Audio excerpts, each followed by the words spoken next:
going to die in there. Don't say I didn't warn you. And we are live. Greetings, ladies and gentlemen, and welcome to the IAS Horror Awards for 2023. This is going to be different, where we're doing our own award show on what we think is the best of the best for horror movies and horror games. I'm your host, Renegade Operative, and first I'd like to introduce my panel. First we have Mr. Burn. You introduce yourself, good sir. Hello there, everyone. I am Bern, the token Mexican guy of this podcast. Good being here again. Next up, we have Cryo. Hello, I am Cryo. That's what you have to say, Cryo. Okay. I am the token freezer guy. Or the token white man. I guess we'll go with that. Next we have Shook. Hello. I'm also the other token not Mexican guy. So yeah, I'm here. Next we have Avid. Pastel goth survival horror fan. That's good enough. I mean, that's a good description. Slash, what about you? Hello, I am your token LGBT representation of the podcast today. And I guess I'll be the other token black man, or the only black man here, I think, on this podcast. So we're gonna get right into it, and we're going to do the horror movie section. So as the rules will go, I will go through the lists. Each person can give their opinion on each best section. If you haven't seen any movie or anything from this category, you are free to skip it. It makes the show go faster. And first we have the best horror movie director, which the nominees are Lee Cronin from Evil Dead Rise. This guy's name, he's the director for When Evil Lurks. I can't really pronounce it. We have Brandon Cronenberg from Infinity Pool, Kevin Gruder from Saw X, Raka Raka from Talk to Me, and Samuel Bowden from Cobweb. Which one is your favorite horror movie director? First, we'll go with Burn. Okay, so I will definitely say that all of them did an amazing work this year. Like, definitely the work that Kevin brought to Saw X was amazing. But I was honestly surprised with the work that Raka Raka did in Talk to Me. Like, it was surprising knowing that they are like comedy YouTubers and all of that do sketches and all of that, and see them convert to a genre such as horror and bring just like that kind of weird energy. Because Talk to Me is definitely a highlight of the year for me. So definitely, in my case, I will say Raka Raka. Definitely. Abbott, what about you? Who do you think was the best horror director of the year from this list? I'm sorry, I'm gonna be honest. I totally missed the list. The list is, you want me to go over it, or you want me to? Yes, please. Sorry. Okay, so we have Lee Cronin from Evil Dead Rise. We have Demon Rugna from When Evil Lurks. We have Brandon Cronenberg from Infinity Pool, Kevin Gruder, who directed Saw X, Raka Raka, who did the movie Talk to Me, and then we have Samuel Bowden, who did Cobweb. I'm gonna go with the director of Infinity Pool because I feel like that movie was just like genius. Okay, fair enough. We're gonna move on to Cryo. Who do you think is the best horror director of 2023? Oh shit. Ah, I did like Saw X, but the movie that stuck out to me the most, uh, and honestly, like if you think about um the thought process, a YouTube content creator creating a feature film, this certainly helps pave the road and everything like that. And me thinking that and the accomplishments from it, I have to say Raka Raka's, uh, you know, uh, amazing work with Talk to Me. So yeah, uh, Raka Raka definitely. Yeah, if it came down to my choice, since it's my turn, I would also pick the guys who made a clown skit of a clown beating the shit out of someone, and then they automatically jump to a feature-length movie, and it was really well shot and well done. It's something that's like kind of unprecedented. No smoke to any of the other directors here. If I had a runner up, it probably would be Lee Cronin from Evil Dead Rise, because I also thought that was like a well shot movie, executed cinematography and everything. But I have to give it to the Talk to Me guys, because I felt what they have done was not only pretty ingenious, but given their history, it's like really their background is just content creation into a movie, and then the movie was pretty entertaining. So I'll give it to the Talk to Me people. Shug, what is your selection for best horror director of the year? So out of all the selection, I've only seen 3 of these. Saw was good, but I think it was more of like a nostalgic movie. You kind of like want to go back to the old Saw days. I think I really appreciated that movie. I liked it. It's not as great as the like original 2, but it's still a pretty good Saw movie compared to the more recent ones. Talk to Me. While I understand that it's like probably the most underdog movie here, was pretty good. I kind of want to watch it again just so I can understand it a little bit better. I kind of was more distracted looking away and not paying attention to the movie. I don't know. Like it's probably one of those that I need to rewatch again. And I tried to like get it, because I was not a big fan of it the first time, so I'm gonna have to watch it again at some point. Evil Dead Rise, Evil Dead movies are just always fun, pretty good in horror moments, and very creepy at times. And I think this movie delivered pretty much in almost every category in terms of being creepy as hell, scary as shit, gory as fuck. And I will go with Evil Dead Rise mainly because of how much I remember that movie a lot more than the other 2 that I saw, kind of deal. Flash, what about you? What is your nomination for best horror movie director? Okay, so all of the picks are fantastic.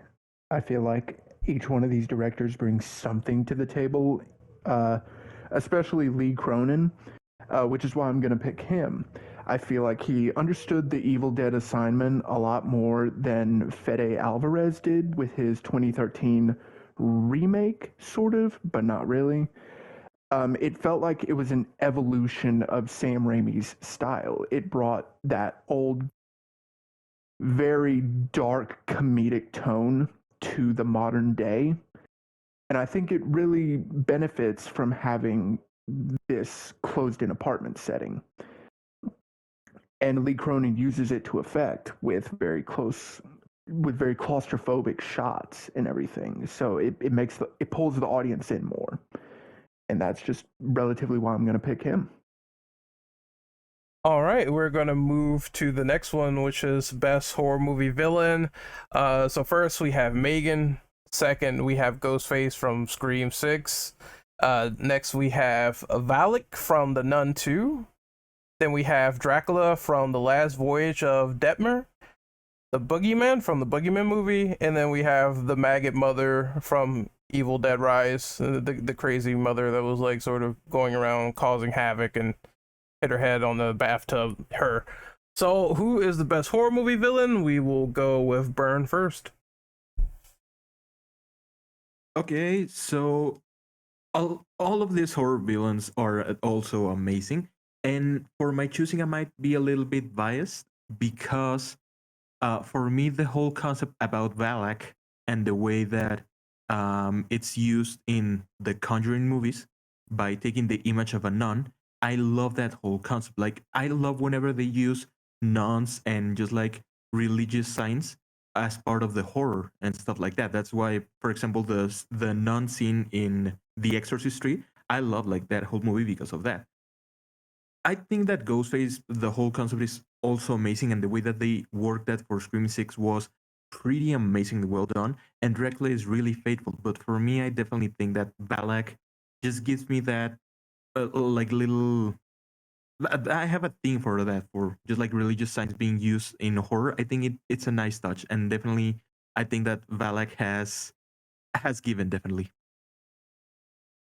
Avid, what about you? What is your opinion on best horror movie villain of the year?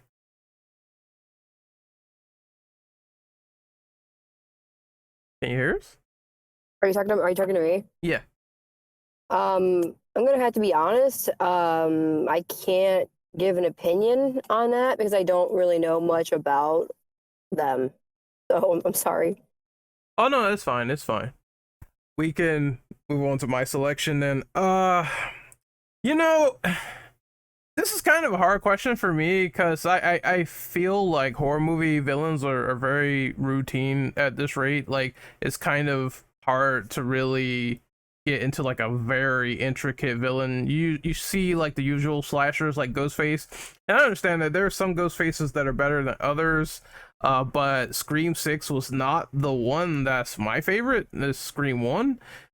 I will have to give it to the maggot mother from Evil Dead Rise. I understand it's typical, oh, it's the evil and stuff like that, but I feel like that stuff is really well done with the body horror and how she sort of just turns against her family as usual.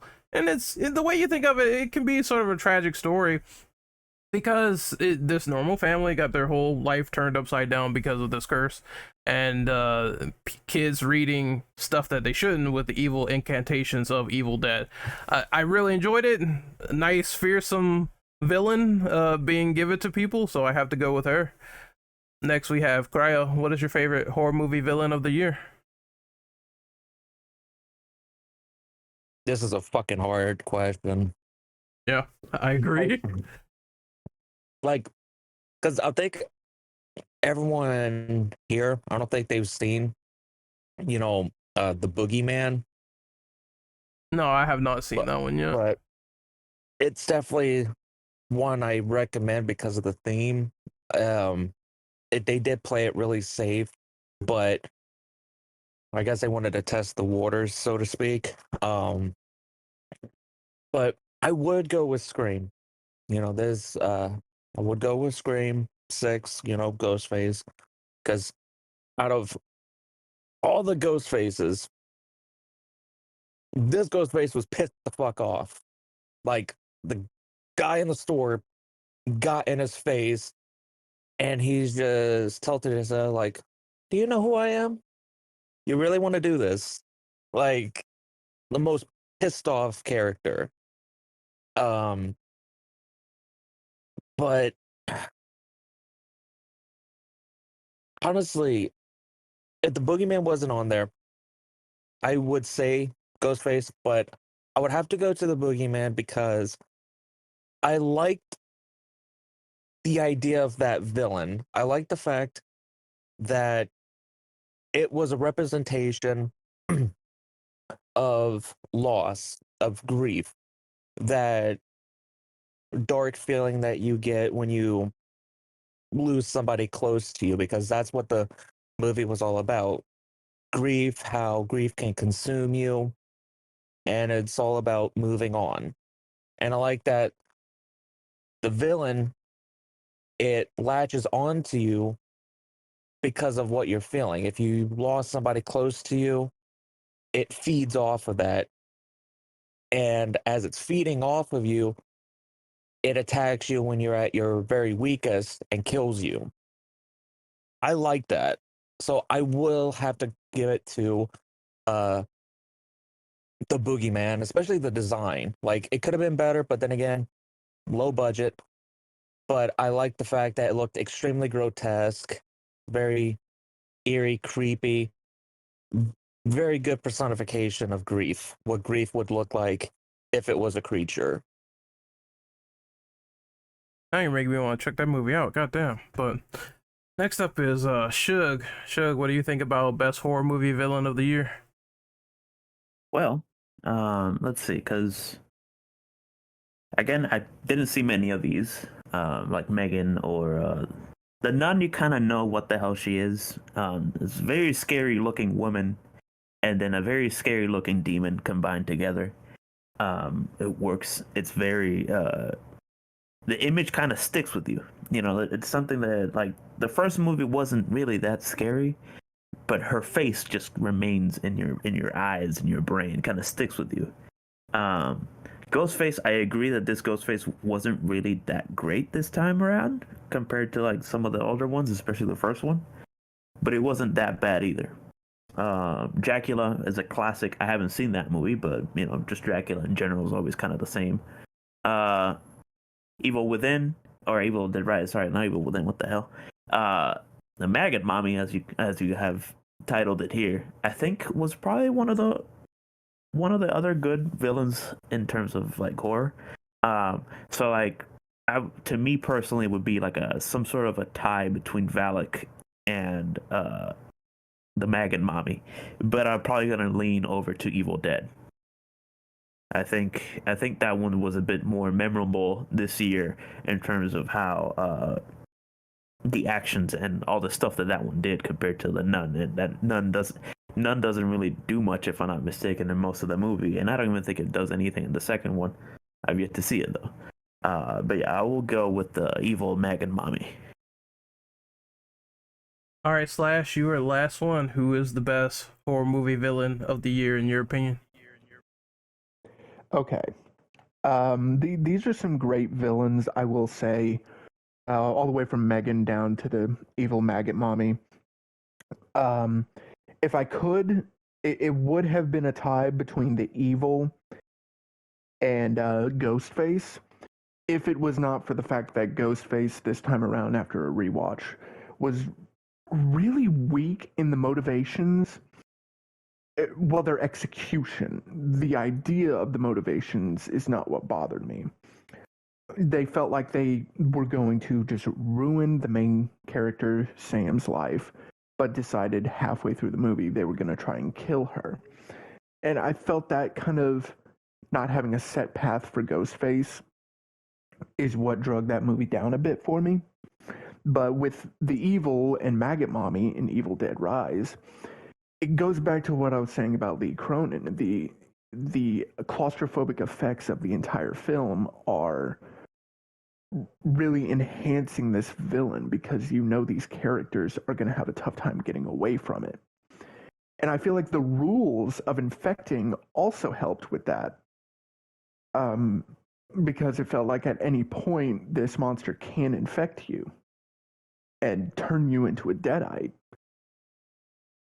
It just has many implications to the whole universe as well that I really hope they follow up on in another movie. And the performance by the actress, I don't know her name, it skips me at the moment, but she is fantastic in the role. And I feel like it gives that sinister approach to it.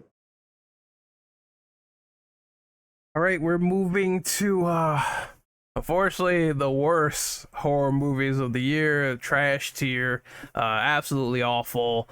So the first selection is The Lair. Then we have this movie called Skinamarink, which I see a lot of people complaining about with the method of the movie, so I just put it there. There was a Children of the Corn, which was not received very well.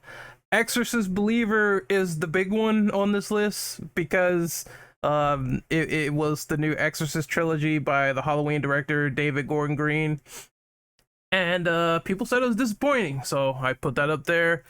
Winnie the Pooh Blood and Honey, which needs no introduction. Yeah, we're just gonna leave it at that. And then Nefarious. So in your opinion, what is the worst horror movie of the year? We will put Burn to be the first on the table.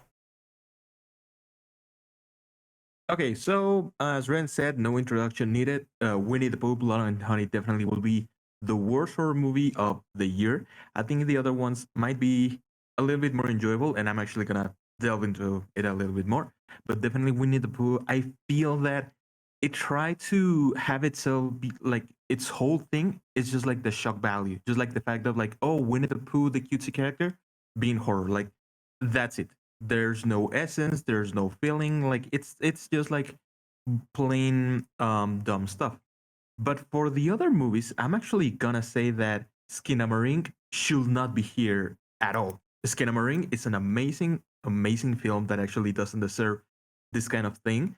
But I will say that it's a film that it's not for everybody. It's very artsy and all of that. It's a film that definitely deserves a watch, but don't think about it as just like a regular horror movie, just like Scream or Evil Dead or all of those. Skinamarink is a nightmare. It's the experience of a nightmare from the POV of a child. So I'm gonna use the moment to promote that movie because Skinamarink deserves a lot more recognition. Trust me on that, definitely. But yeah, Winnie the Pooh sucks. Okay, so I'm gonna go next real quick since my answer's gonna be like kind of short. But it's a toss up between Children of the Corn and Winnie the Pooh, Blood and Honey. I feel like the issue with Children of the Corn is that it is the same premise each and every single time with no innovation whatsoever. It's like the same kids are all around and everyone's just sort of like standing there menacingly, and that is the crux of the movie. It has not changed from the original iterations, and it only just gets worse as time goes on, which is like recycling the movie to make a worse movie at this rate. It's rather annoying. For Winnie the Pooh, that is a product that someone said, hey, it is public domain. Let us make a shitty horror movie and let's put no effort into it whatsoever. And the result is something that was boring, predictable, and you could see it coming from a mile away. And it even is more of a slap in the face when you realize that they're doing a sequel to this and it's going to be probably some of the same gimmicks over and over again. So I'm just going to say it's a toss up between both of those. You can watch some of the movies on this list and probably be thoroughly entertained. I believe you probably could be entertained by Exorcist, even though it has good ideas on paper and all of them are not executed well.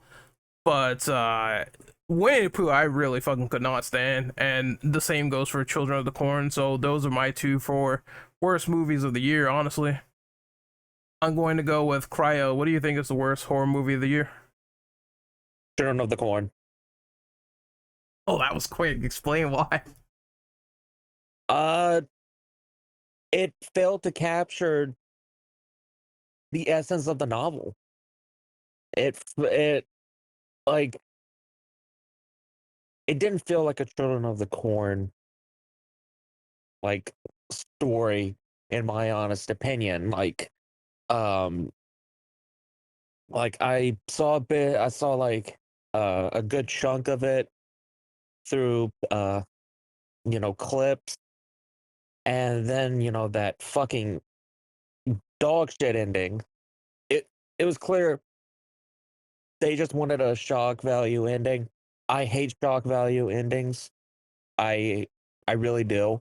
You know, like Oculus, that ending fucking sucked because you could see it coming from a mile away.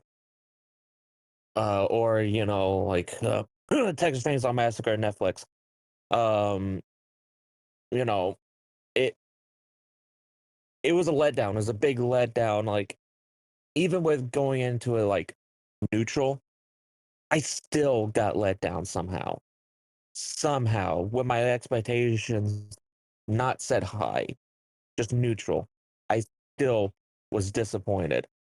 It they just hired a random kid and said, "Hey kid, you want to pretend murder people?" Like it just felt very flat, you know? It like not even plastic surgery could fix that movie. Yeah, it was pretty awful. Shug, it is your turn. What do you think is the worst horror movie of the year? Well, I've not seen a single one of these. But out of all these, the stupidest one that I see is the Winnie the Pooh movie.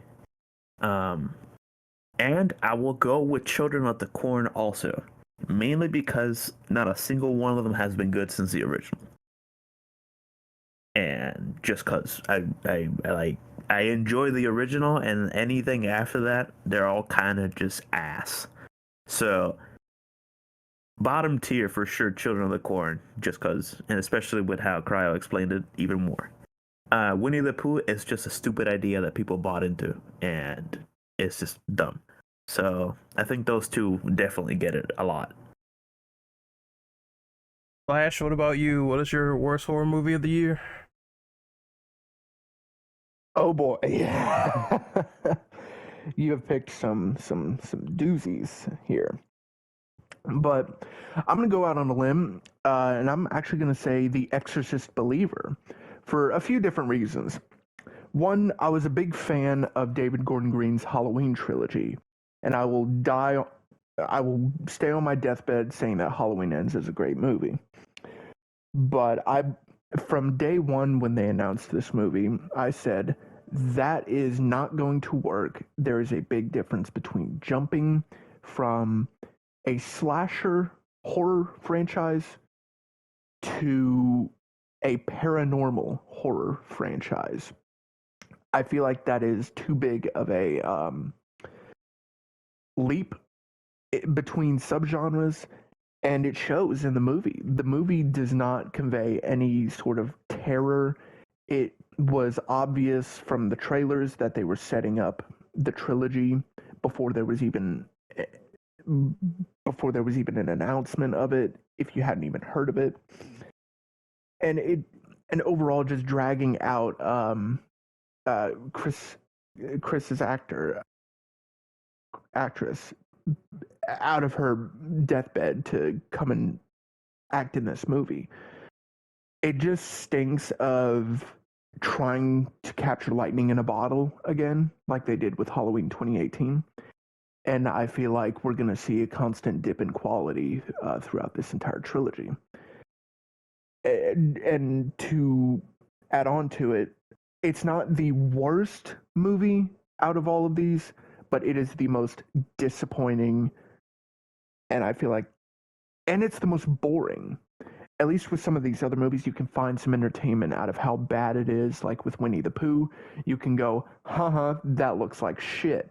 But there's still some level of enjoyment that you can get out of it. It's like watching The Room. But yeah, that's why I'm going to pick Exorcist Believer. Just boring beyond belief. Abbott, what about you? You seen any of these awful horror movies, and do you have a selection for any of them?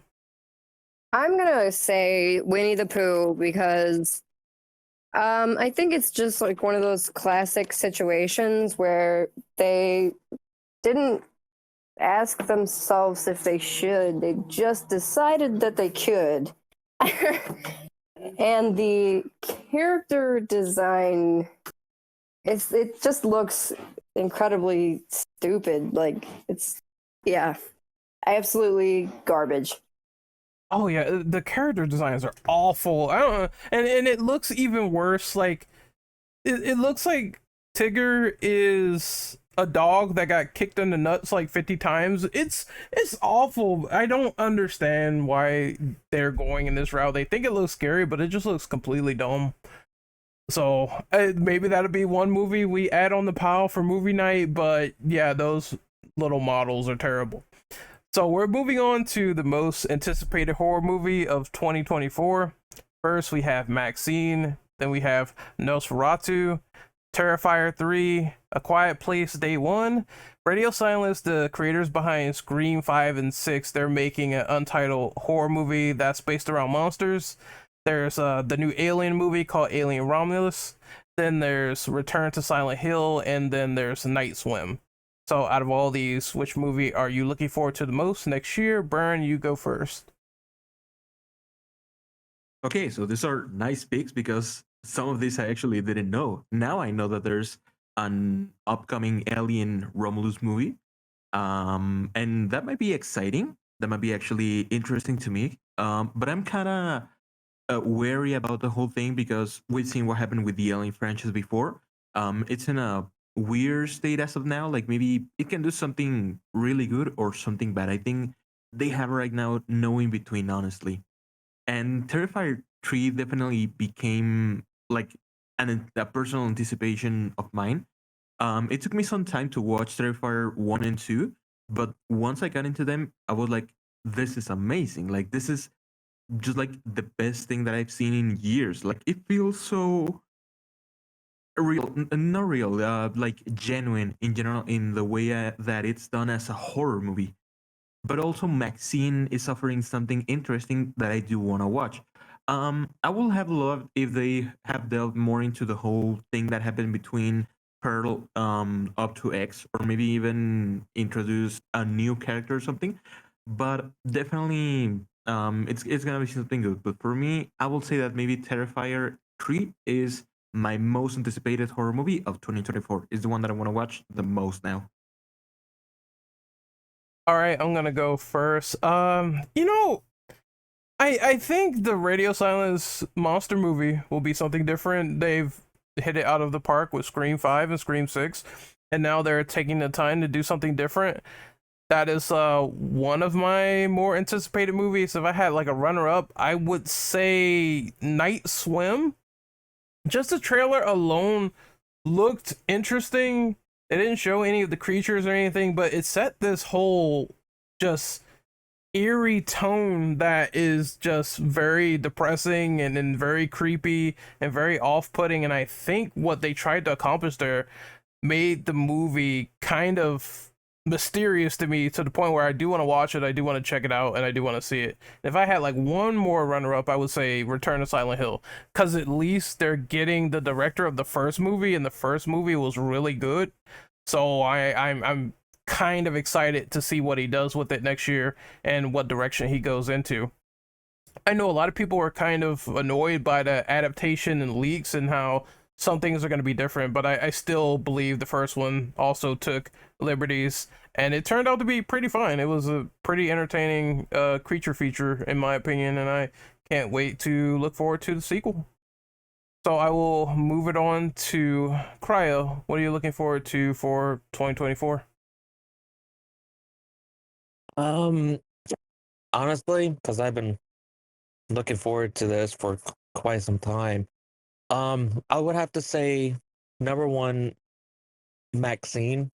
I loved what TiOS did with um X and then Pearl. I loved the fucking thought process with it, how he wrote both films and it was filmed back to back. Uh like the fact that X, since it takes place in the late 70s, it takes inspiration from um 70s films, 70 horror films, um even a little callback to the first Halloween movie with a song by Blue Oyster Cult called Don't Fear the Reaper. That was in one scene in the movie, and I'm like, I see what he was doing. Um, and Pearl takes place. It's a prequel. Takes place in 1918, and uh, it takes some inspiration from movies in the 1900s, 1910s at least. It was just like music and all. Like nothing about it screamed modern to me. Uh, and with Maxine, obviously, it's gonna take inspiration from 80s films, especially horror movies. So I'm really, really anticipating that this movie is going to be great. Because Mia Goth, like, holy shit, she nailed it. Um, she nailed it as the dual role character in X, and playing Pearl again and Pearl. Um, just wonderful. But runner up, I would have to say Night Swim. I liked what I saw. It seemed very interesting. Um, Anything paranormal like that, I love. As long as it's not too ridiculous. And I guess third would probably be Alien Romulus. I don't have a lot of faith but it's really Scott's not working on it, so it's not going to be you know uh retconning shit like what happened in the last Alien movie, where they retconned and changed a lot of things from Prometheus. So yeah, that's my thing. Number one, Maxine. All right, Shug, what is your most anticipated horror movies of 2024? Well, so I'm very picky with what kind of movies that I like. So I think out of this entire list, I think top one that I really want to watch and can't really wait for is Nosferatu. I'm a big fan of the classic movie, and like it's one of those like very creepy silent movies that you can't really avoid, and you really want to watch it. And I want to watch it what they do here, if they're gonna keep it with the silent movie kind of trope or not, or we'll see what kind of shit they do with that. I don't know who's directing it, but I hope it's a good one. Alien Romulus, I think I want to see what they do with that, especially with that kind of name, having to do with Rome and all that stuff. So if it has something to do with how the aliens were created in some way, that'd be interesting.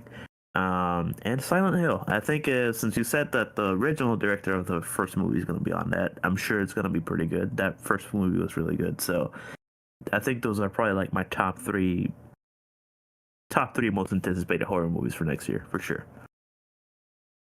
Flash, what about you, buddy? What is your most anticipated next year? Okay. I'm going to go back to a bit of my roots for kind of slashers, and I'm going to say Terrifier 3. The Terrifier movies have kind of lately, in the past few months, gone back into the public eye with its teaser being released. And I feel like a Christmas slasher movie with a character like Art the Clown brings in some more creative ideas that the director Damien Leone can capitalize on. The actress who plays the main character, Sienna, I believe was her name, in Terrifier 2 is returning, and that's really hyped me up because they are kind of building this world, and knowing the director's plans to create this kind of lore about Art the Clown really intrigues me. On top of everything else that we're looking forward to, such as the gore, I feel like, again, the creativity that can come from that. And Terrifier 2, to follow up on that, no movie has left me silent at such brutality, and I just can't wait to experience that in a theater. It's kind of gotten a cult classic feel to it, like some of those old trauma flicks. And I'm just interested to see where they go with Terrifier 3 and the eventual Terrifier 4.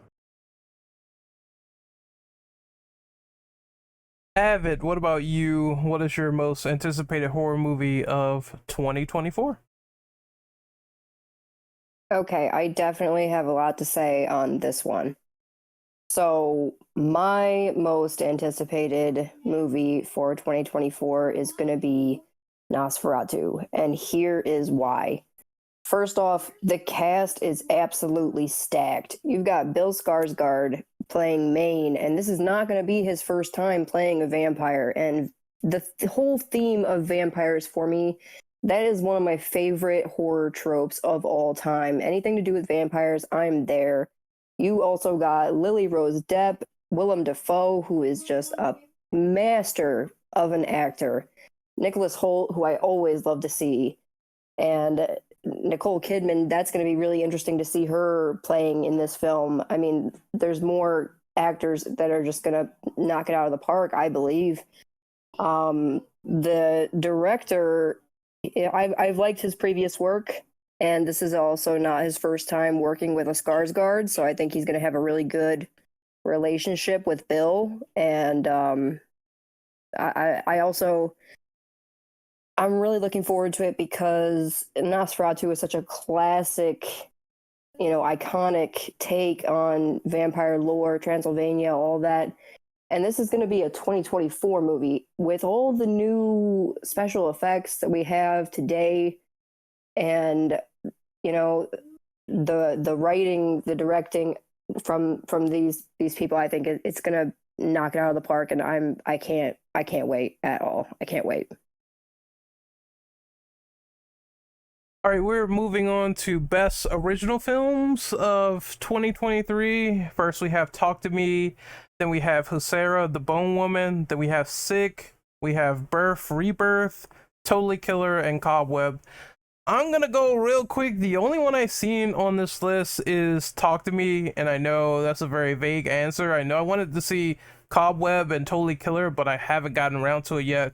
I'm just gonna say Talk to Me just for prosperity's sake, and that is my answer. I'm gonna move down to Burn. What is your best original film of 2023? So also, I will say definitely Talk to Me. I think that it's one of the most original ones, but definitely Wesera and Cobweb are should be like at the same top, like almost at the same level. But I personally like Talk to Me a lot more. I will recommend people to watch Wesera. It's an amazing movie. The horror genre from Mexico, it's usually extremely lacking, and seeing Wesera being so like open, advertised, and all of that, definitely brought me like so much happiness because it's an amazing work, and the fact that it's still going on so strong, I love that. But for me, the most original one definitely was Talk to Me. What about you, Cryo?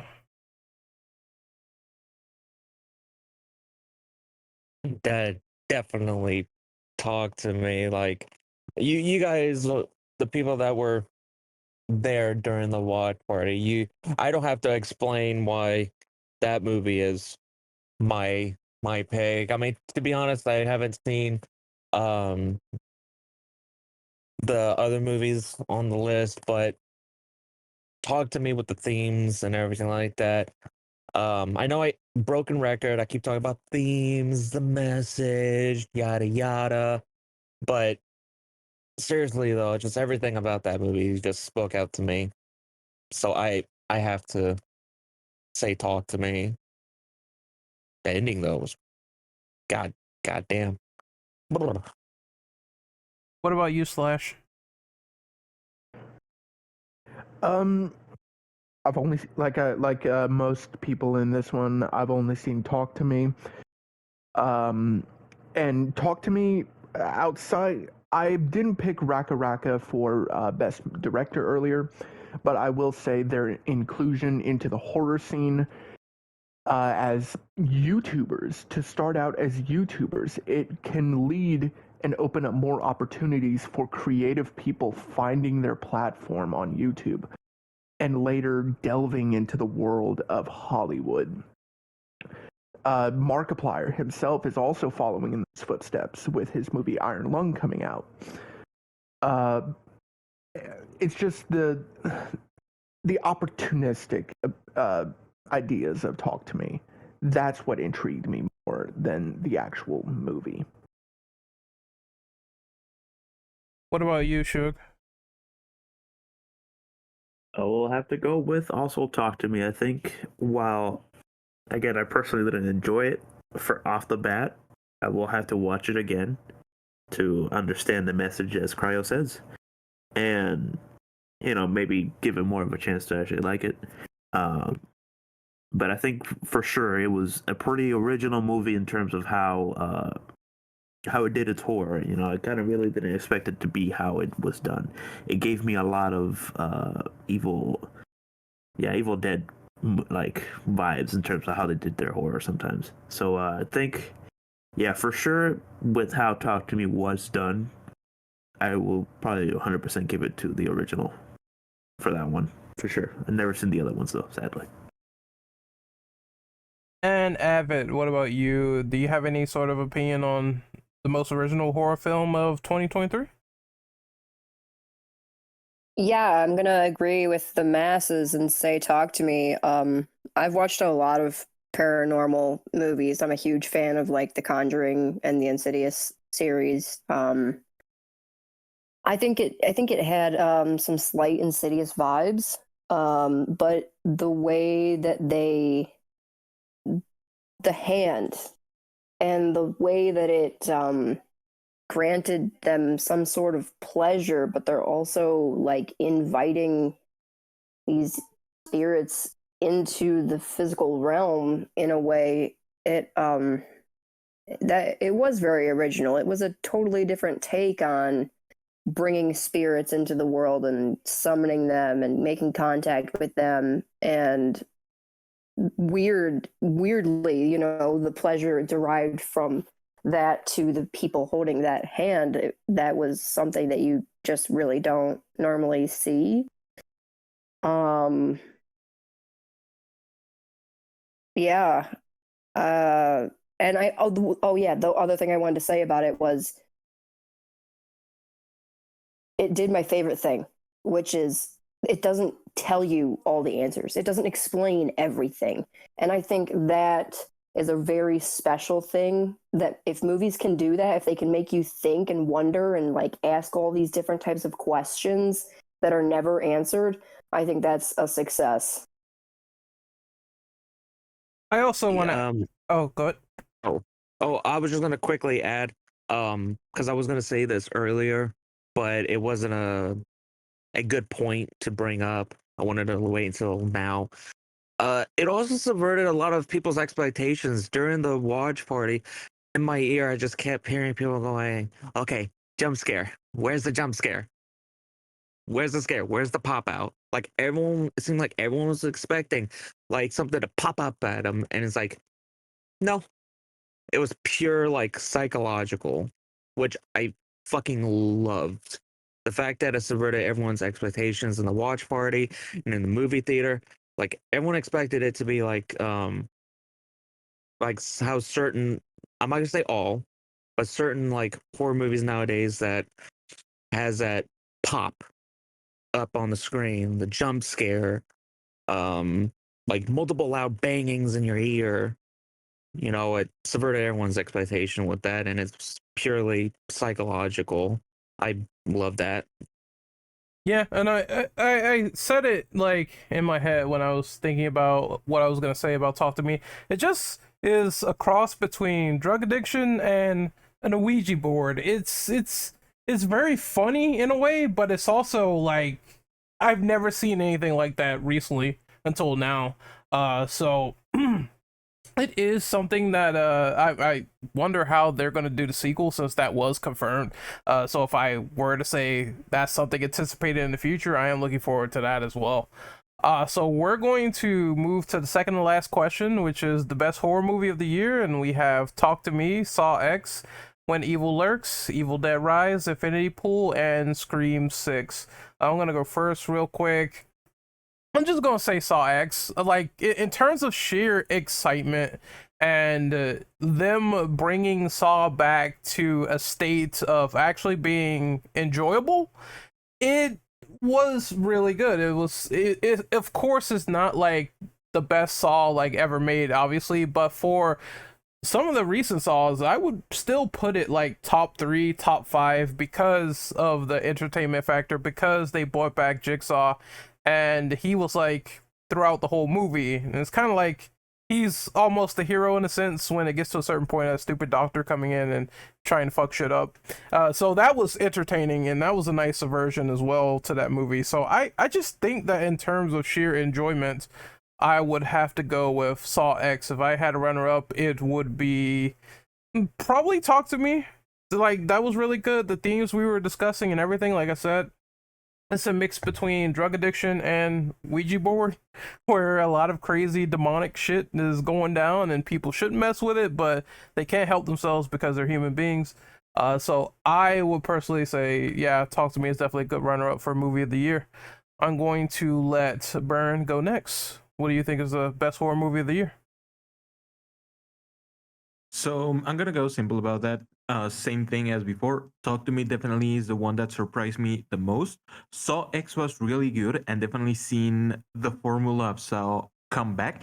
It was pretty interesting. Same thing with Evil Dead.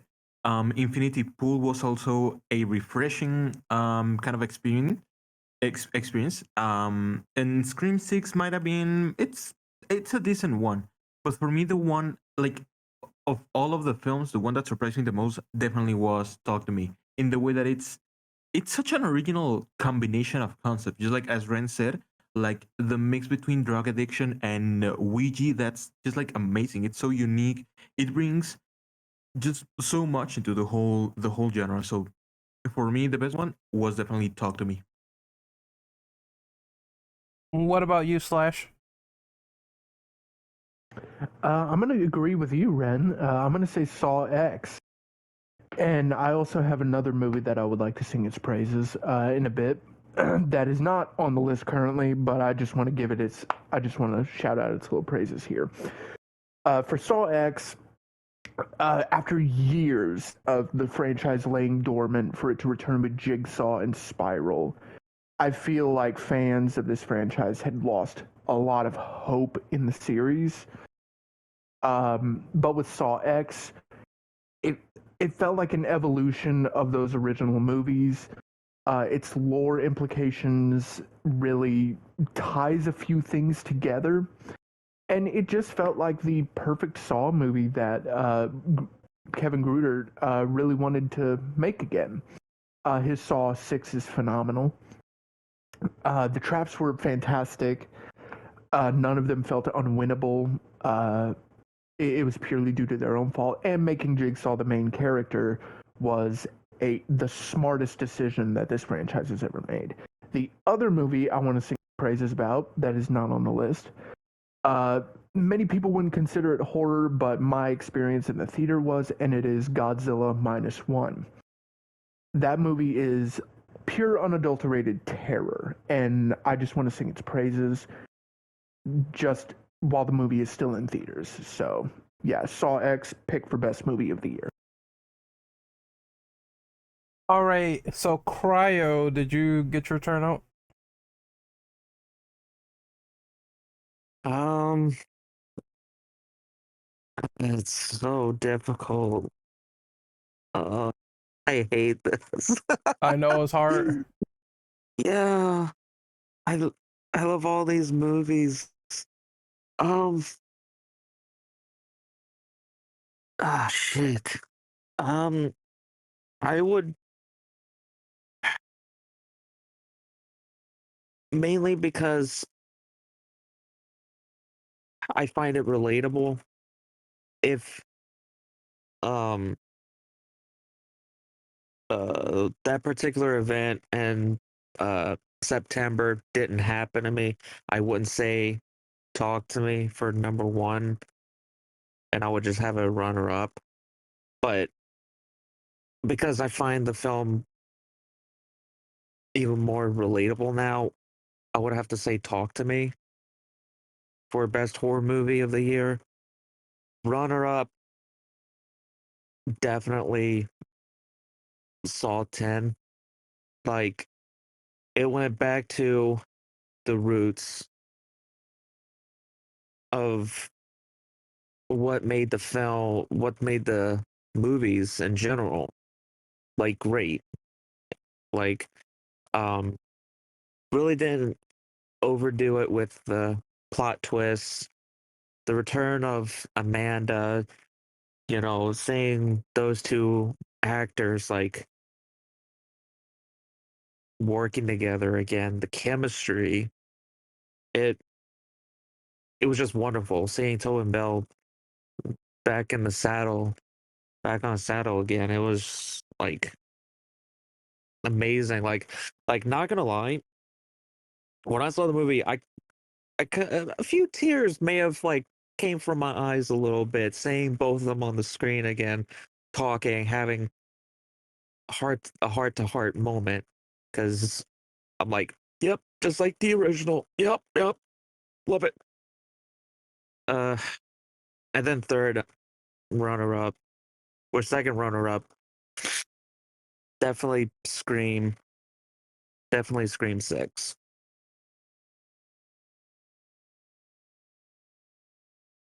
All right, Suge, what about you? Your favorite horror movie of 2023?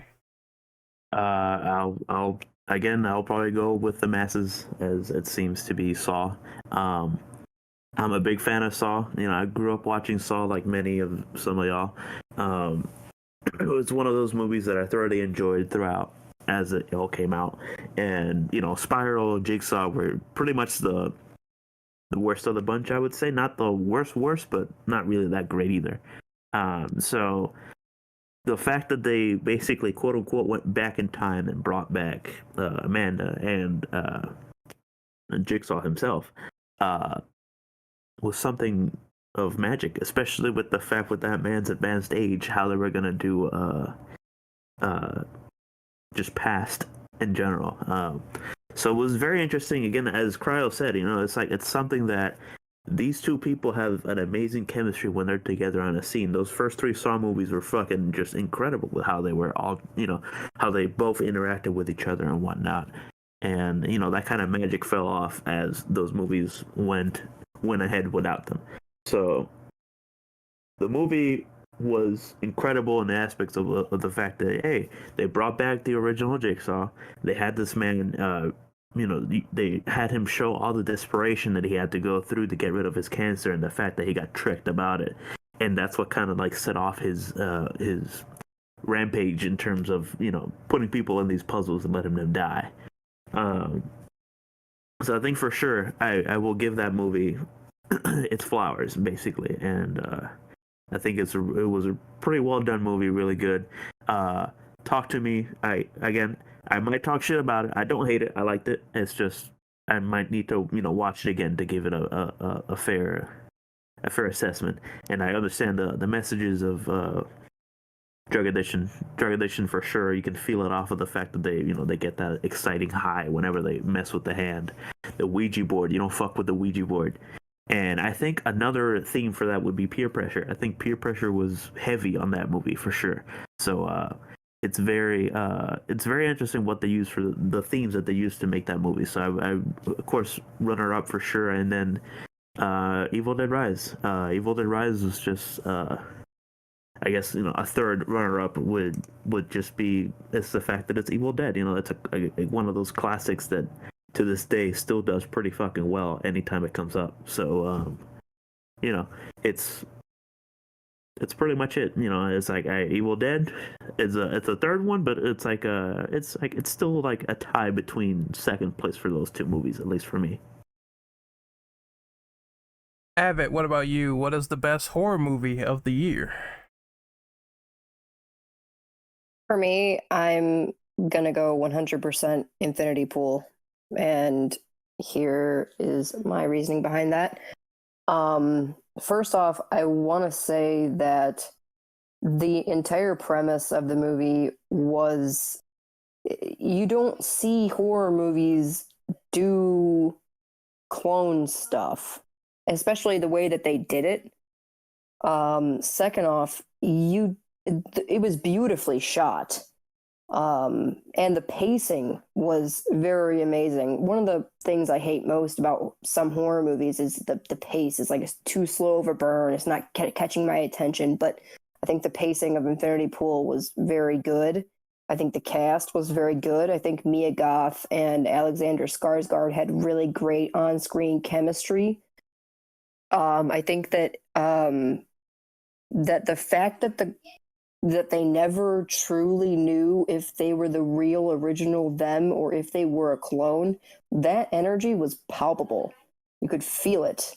And the fact that the whole government was in on it, I mean, the entire theme of that movie had me just drawn. The cruelty, the pain that they suffered, the laughter that went on during suffering, the drugs that they took that gave them this, you know, ethereal experience while they were experiencing all of this.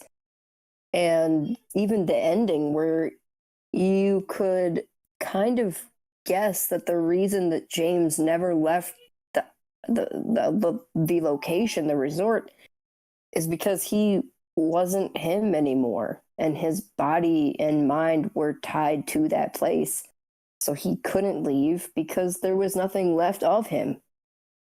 And yeah, I fully enjoyed that movie. I would recommend it to anybody. All right, we're gonna have some fun with this question. This is a bonus question, but off the top of your head, what is a personal horror film that came out this year that had the best gore and the most goriest sequences of all time? I'm just gonna go with Evil Dead Rise. When I saw that cheese grater come out and it was pressed against that person's leg, I was in the theater looking, I was like, oh my god, don't do it, bro. Don't do it. So, and when I saw the scraping, I was like, oh man, that's fucking horrific. I would never want anything like that to happen to me whatsoever. I'm just gonna go with that movie because it got more disturbing as time went on. I'm going to let Suge go next. What is the most goriest moment in your opinion for horror film? Yeah, I'm with you. That fucking cheese grater, man. When we were all watching the movie, we were just like pulled out the cheese grater, and all of us just went like, "Oh no!" Boom, and just grated that motherfucker's leg. So I think gory wise and the level of detail that went into how much like just basically it's just nasty as hell. I kind of expected it from Saw because it's like it's supposed to be, but Evil Dead kind of just I think knocked it out the park just with that cheese grater. Um, and I think the body horror that you see from the mom itself as the movie goes through is even like I think it's just more just creepier. It gets like she gets more fucked up as the movie goes. The same with the other kids that turn into the I forget what they're called, but like whenever she just started turning them into into more of the demons, and like you had I think one of them got stabbed with a tattoo gun with without the needle or some shit. Like the movie itself went gory as it went on. With Saw, it was just like, hey, I'm here. We know this trap is gonna cut your fucking head off. We're just gonna make it, slow and dramatic, just to catch you off guard a little bit, and think or give you hope that this person's gonna survive. And then boom, she's dead. So like, I think for sure, Evil Dead will take the cake on this entirely. Flash, what about you? What is the most goriest horror movie you've seen this year? Oh, that is a tough one. With both movies that we've been talking about, Evil Dead Rise and Saw 10, I can't pick either one of them over the other. Evil Dead Rise, obviously the cheese grater scene, but I feel like we're skipping over the opening of the film with the scalping as well as the drone to the face. I feel like that's very shocking to start the movie off with. But with Saw 10, I felt like the the bone marrow trap as well as the pipe bomb trap offer some very intense gore. The bone marrow trap to a horrific extent. That is hard to watch in the theater with surround sound. It all leading up to cutting off the head. The other traps just weren't as gory as I thought they would be. It's just those main two in that movie that are very gory, but they really satisfy gorehounds like myself. So yeah. Cryo, what about you? Most goriest moment or the most goriest movie in your opinion for 2023? Oh boy. Well, saw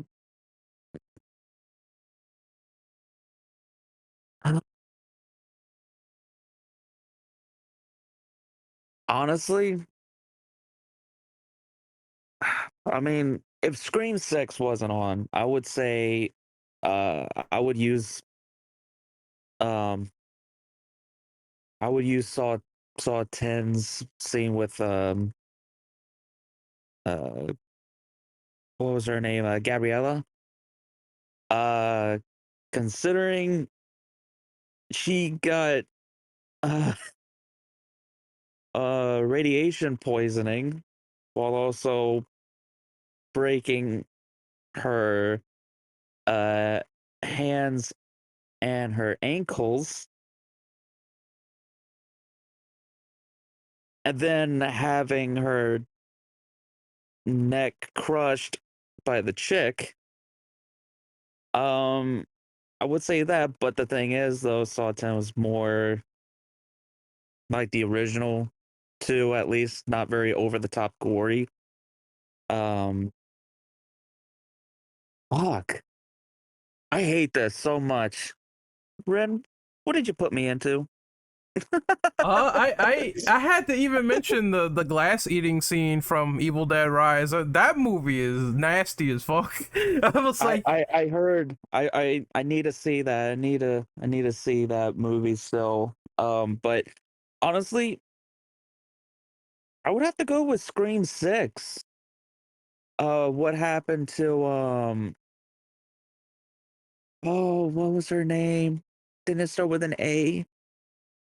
Annika. It was something like that. Annika. And Yeah. When she pretty much got her stomach cut open and like halfway, and then she had to go across the ladder.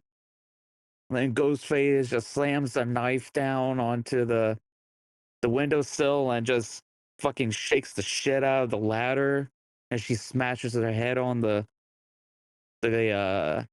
garbage. Like, ah, damn, man.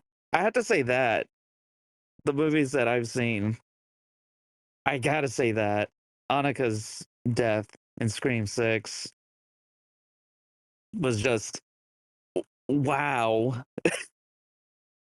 They're like, you didn't like this character? Well, fuck you. Burn. What about you? Most goriest moment or the most gore-filled horror film of 2023? I think I'm gonna be short with this one, and I have to be on the same line as everyone, but definitely Evil Dead Rise was top notch in gore, so that's for sure. No more question asked. All right, you know what? We'll take that. Abbott, what about you? Most goriest film of 2023? So I'm gonna be real honest. The bulk of these movies I have not seen, so I'm just gonna speak on a movie that I have seen that unfairly did just come out, premiered on Friday. Written by a friend of mine, super good movie.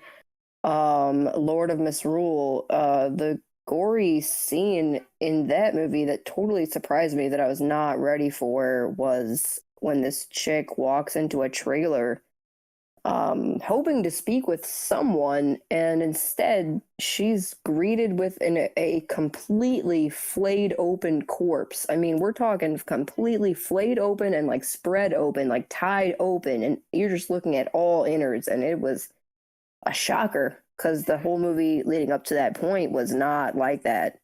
So for me, that was a moment. But you guys are talking about chomping on glass and stuff. Teeth horror for me is awful. I actually quit the Human Centipede 2 because of the hammer on the teeth. I can't do teeth. So if y'all are talking about chewing on glass, nope. That's definitely going to be up there for me. I think when stuff is done to like people's fingers and ripping the fingernails off, I can't. I gotta look away on that. I can't stand that, man. So I totally get you there. We're going to actually move into the horror gaming category at this point. So we're going to shift over to video games. We have the best narrative, which is the selections are Alan Wake 2, Resident Evil 4 Remake, Signalis, SCP Secret Files, and Dead Space Remake. I'm gonna go first on this one real quick.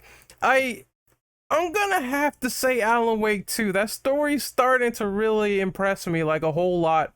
I'm thinking to myself, yeah, it might win best narrative because they do all this weird trippy stuff, and keeps me super invested. Ever since like the first game, the story has been really great with how Alan is trying to get out of the dark world, and how he's dealing with all of this loss, and how this supernatural entity is coming for not only him but his wife.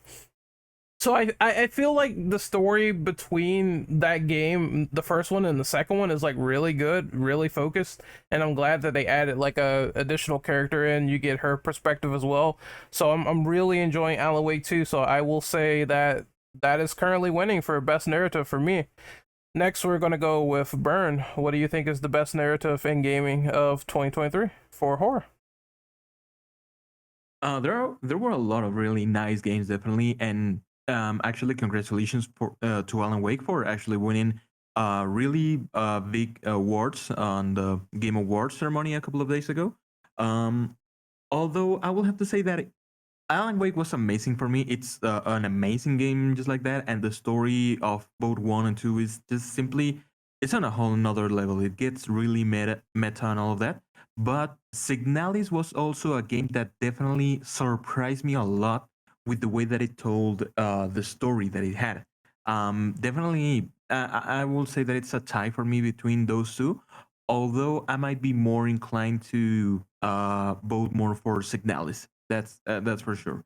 Signalis was just like such a surprise, such a nice treat for the year for me.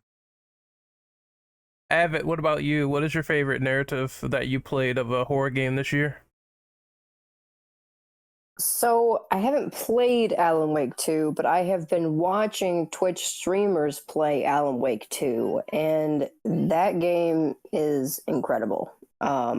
It it's it's just so it kind of gives me like the Evil Within vibes with like the detective work. Um but yeah, the narrative, the story, it seems very original and very interesting. Um so I'm gonna go with Alan Wake 2. All right, awesome. Slash, what about you? What is your favorite narrative for horror games this year? So, like Avid, I have not played Alan Wake 2 yet. I'm actually trying to just go back through the original game and Control in case there's something in there that I miss. But I'm going to have to say the Resident Evil 4 remake for a lot of reasons. I did like how it changed up a few story elements from the main game, from the original game, namely Krauser's relationship with Wesker, which I didn't quite like it in the original. And the inclusion of the Separate Ways DLC, I believe, helps tie all of the events together very well. Luis's entire story change is fantastic. I absolutely love how he's more built into the narrative than he was in the original game. So much so that his death leaves much more of an impact in that game. And all of it culminating in that knife fight with Krauser underneath the castle is fantastic. Just overall, the game is helped by its changes rather than hindered. Unlike other remakes that we will not talk about, Resident Evil 3. But yeah, Resident Evil 4 is just gonna have to be at the top of my list for this one. Cryo, what about you? What is your favorite horror narrative of 2023? Oh boy. Ugh. That's a good question. Oh man.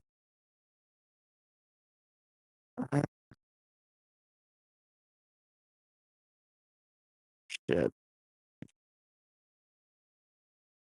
I haven't I haven't played I haven't played any of these games, but from the little details that I know about Alan Wake 2 at least, I would say if I did play at least Alan Wake 2 out of all these games on this list, I definitely would go with Alan Wake 2.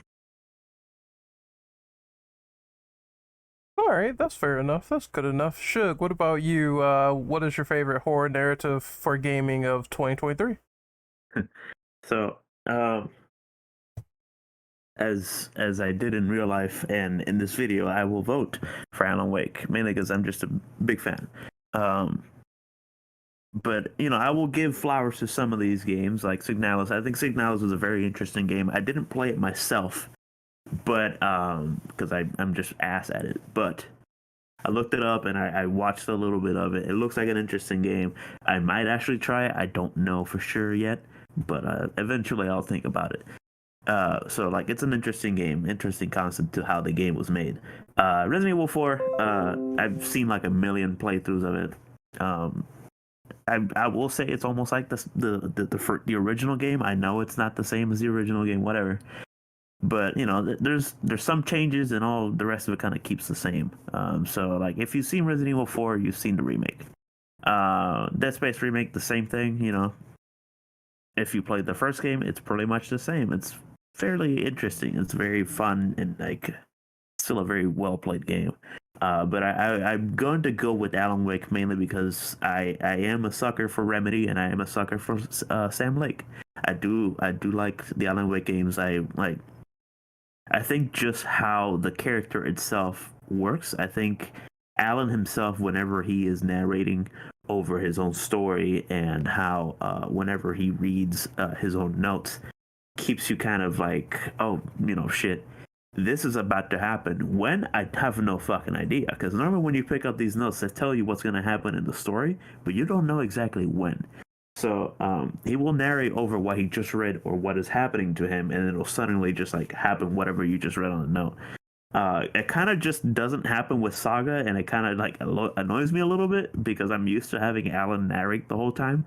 But she's also pretty well with how she works. So like these are characters that kind of just work off of each other in terms of how they are made. So I do like how they made them, and I'm a big fan of that. So I think for sure Alan Wake wins narrative, but I will give flowers to those other three games that I mentioned. All right, and I guess we're gonna move on to the best horror multiplayer. So the selections we have here are Dead Island 2, Evil Dead the Game, Sons of the Forest, The Outlast Trials, Demonologist, and Texas Chainsaw Massacre.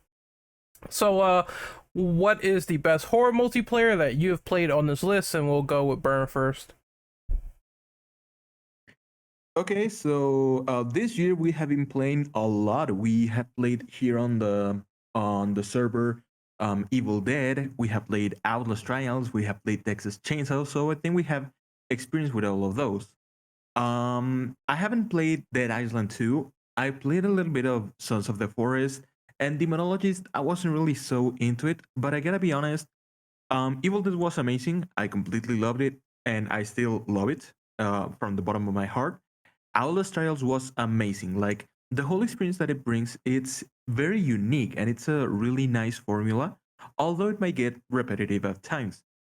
But Texas Chainsaw Massacre, I mean, I had high hopes for that one, and even then, it like went way over my expectations. Like it ended up being like an amazing game that I've been having so much fun because it feels really unique. I don't know what it has that whenever I'm playing it, it feels I don't know how to explain it. I just really feel as if I'm really in a horror movie in that game, and I think it gives that whole feeling really well. So yeah, definitely Texas Chainsaw Massacre has been the best multiplayer horror game of this year.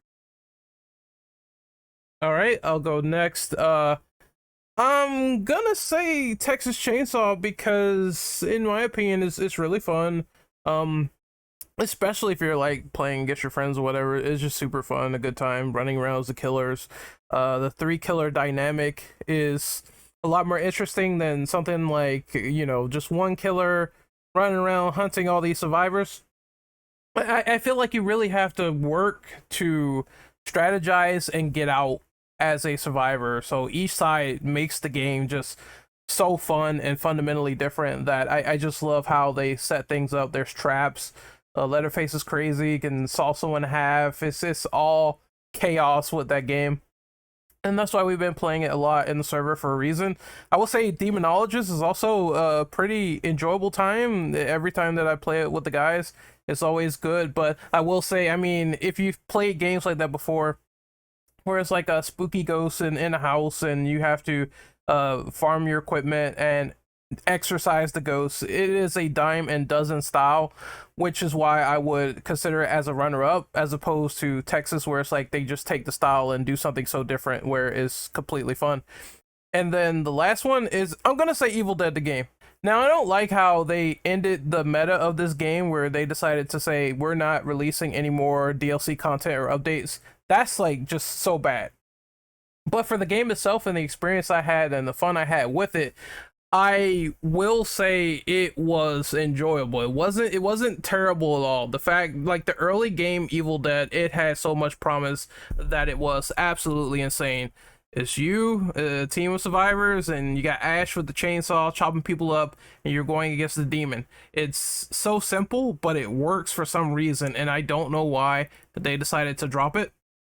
So I would say it would be Evil Dead as a runner-up, Demonologist, and then the main winner is Texas Chainsaw. Next up is Cryo. What is your favorite horror multiplayer of 2023? Honestly, uh, unfortunately, I may have to skip this because I didn't participate in any one of these. But Ren, you know my love for Friday the 13th, the game.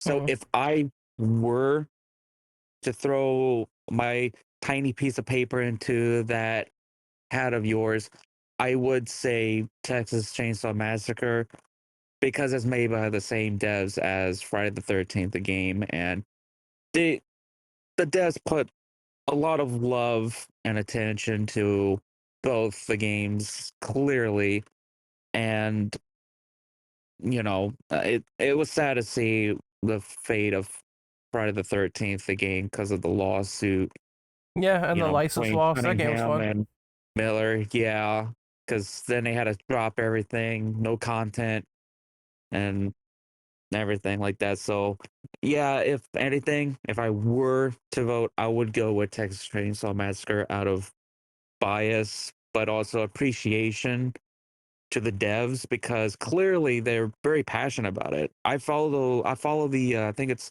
the creative director, Wes something I want to say. I He's think it's very Wes. passionate. I think it's Wes Kirshner. I think Yeah, he's very passionate. Clearly, he loves horror movies. He loves these franchises. So I would definitely give it to Texas Chainsaw Massacre. Avid. Have you played any of these horror multiplayers? Who? Avid gamer girl. Oh, So unfortunately, no. So I'll just state my small little piece. I would give it to Texas Chainsaw just because I am a huge fan of Dead by Daylight and I feel like that game is very similar and it brings me a lot of joy. What about you, Slash? Well, I haven't played a lot of these. I still haven't played Texas Chainsaw. I'm currently waiting for Outlast Trials to release on PS5. But I'm gonna have to say Evil Dead. I was a big fan of the game when it was releasing. I had about a month break, not gonna lie, but I feel like the game was very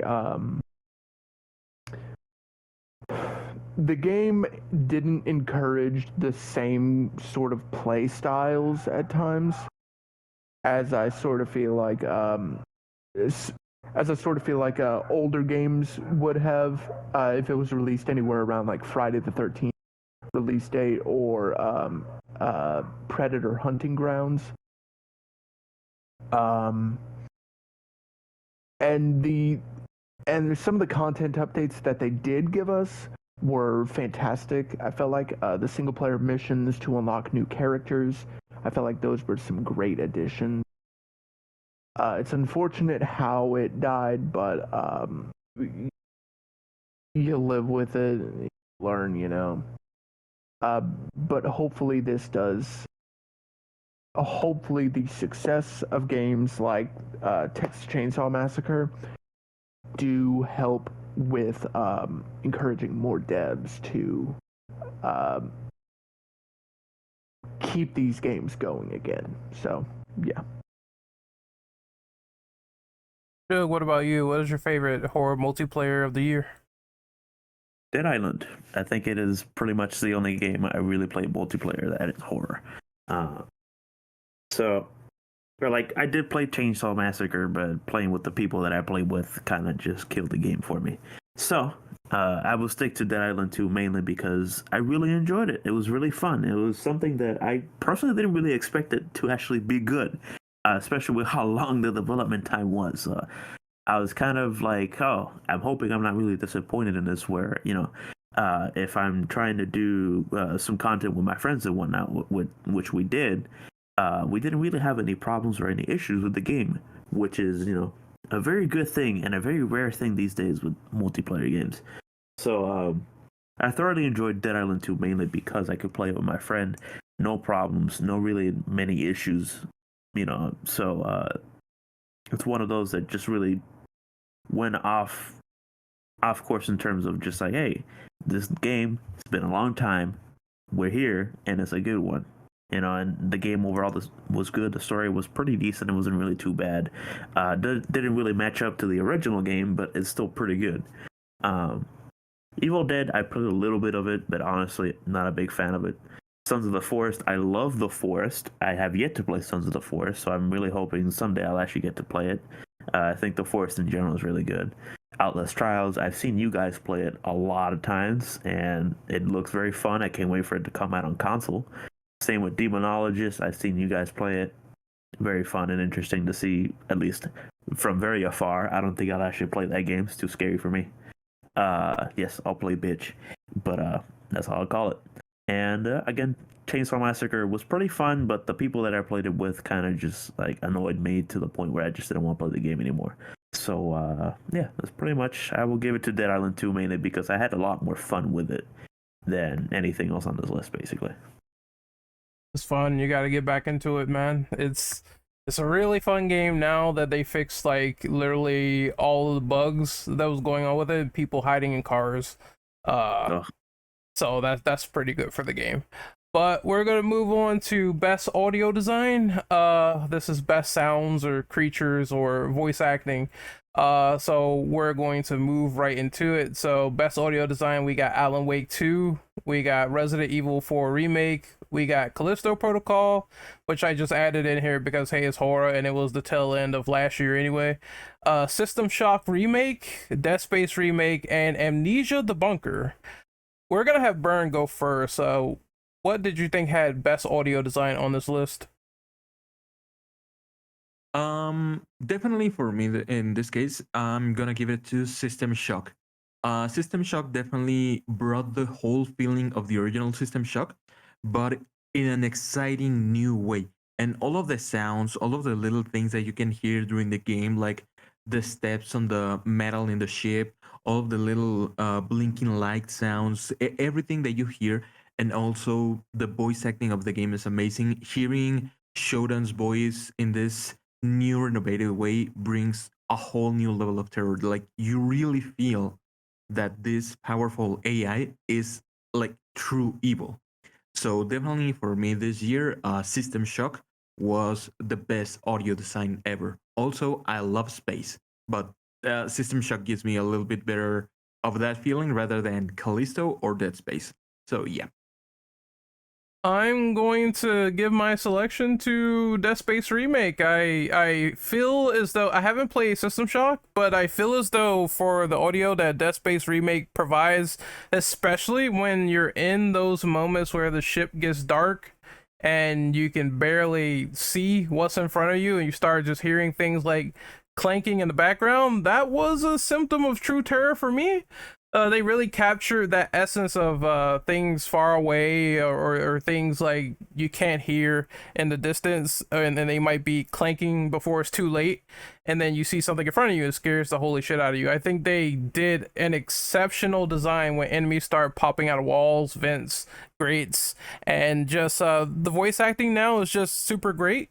In the original, Isaac did not talk, now he talks, and I thought they nailed that whole serious tone with the characters and the personalities and everything rather well, now that they all interact with each other. And that was something I kind of feared, because it's like, oh, you're gonna make Isaac talk now, is he gonna be annoying? But no, it was all integrated well with the story, and I think that's a very, very good feat that they did with this game.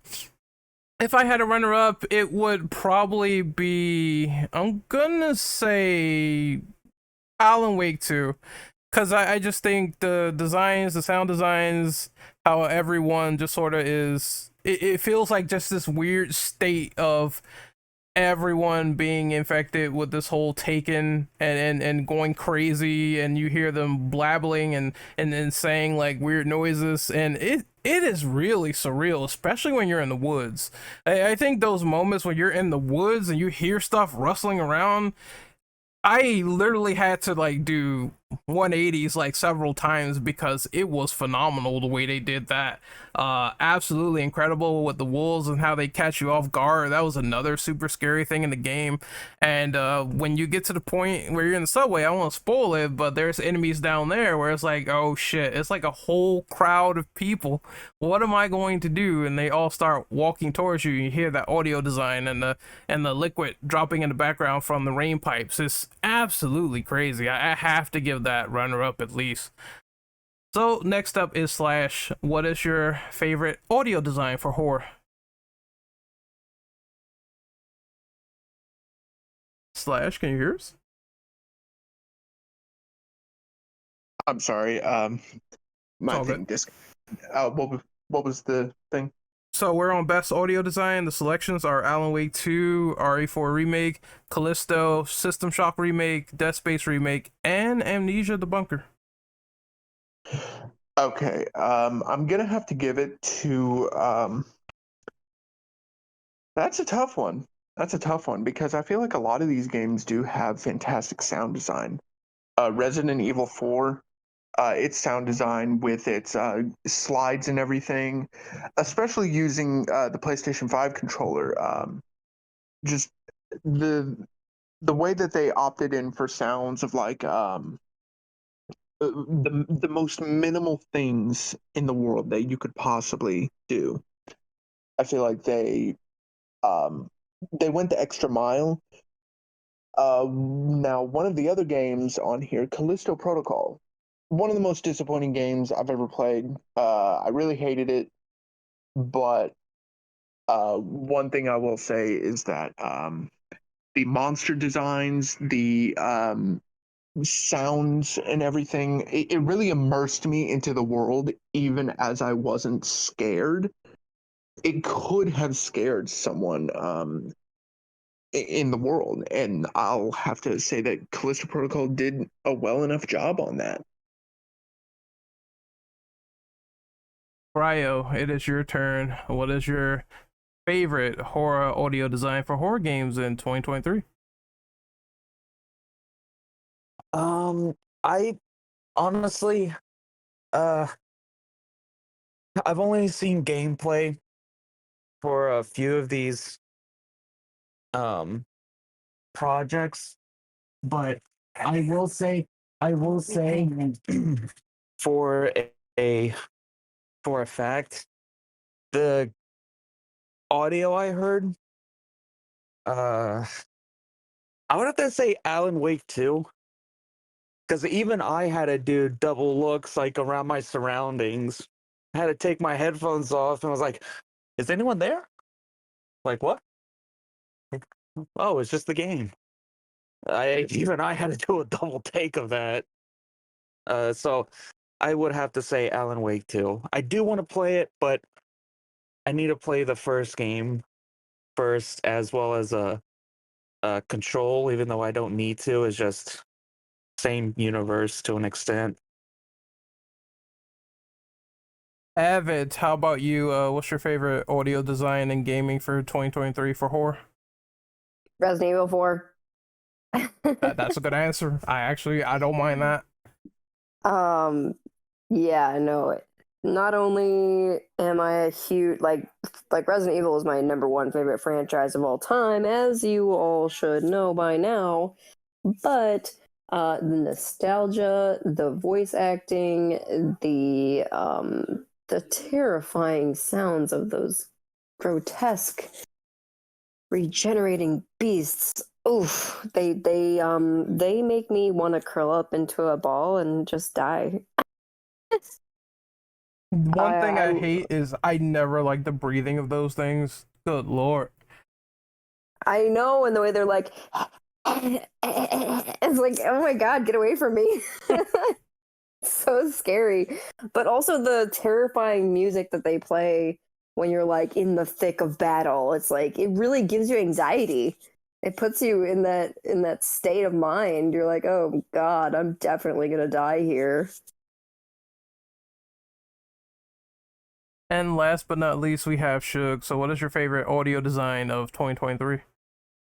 So honestly, I can't really rank them from like 1, 2, and 3 on it like really that greatly, because I'm having kind of a problem here to how to line them up. But I will go, and I'm honestly gonna just mash these up because honestly at this point they kind of just felt the same in terms of how they did their environments. So like Callisto and Dead Space are pretty much the most compared games because they were made by people that used the inspiration of Dead Space to make it.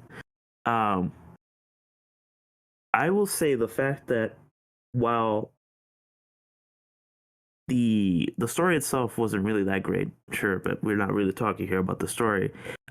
Is the fact that whenever you go to these areas deeper into the ship, or not the ship, the prison, uh, you go into these places that whenever you go into the area with the blind and death creatures, and so this area is probably like the creepiest part of the entire game, and probably like I want to say my favorite part, mainly because I had to be so goddamn sneaky with it that you couldn't, not a single sound could be done, and or they will just surround you, kind of deal. And like I was a big fan of it mainly because of how like I play with my headphones very high volume and very loud. So you hear how the walls squirm with all of them moving inside the walls themselves because some of them are attached to them. So I think overall in terms of like eerie and creepiness and disgustingness, I think that game covered a lot of it. And Dead Space also does pretty much the same in terms of the fact that you hear clanking and banging along the ship whenever you're going on the hallway. And sometimes it's not. Sometimes it's nothing. Other times the motherfucker will pop out of nowhere off of the roof or the floor or the sides and just attack you out of nowhere. Callisto didn't really do that much of that type of like trying to scare you kind of deal, and it wasn't really too scary at times. But I say that they both pretty much had a good comparison with how environmental they wanted to like try and scare you with the sounds surrounding you and you trying to get confused with what the hell's going on kind of deal. Another game, Alan Wake. I think Alan Wake with especially on the Alan side of the game. Normally I can't tell what's the enemy and what is like a shadow, like a random shadow just standing there. They're constantly whispering your name, Alan. And as you walk through them, sometimes you don't even like, they just disappear and dissipate into nothing, and you just keep going. Others will just randomly attack you. So, like, as Ren said, in a subway area, there's a part where you have to, walk through these dark corridors and stuff, and you have to do something and then turn around. When you turn around, the whole room will fill up with these shadows, and you have to make your way back. But sometimes you can't even tell what the hell's going on.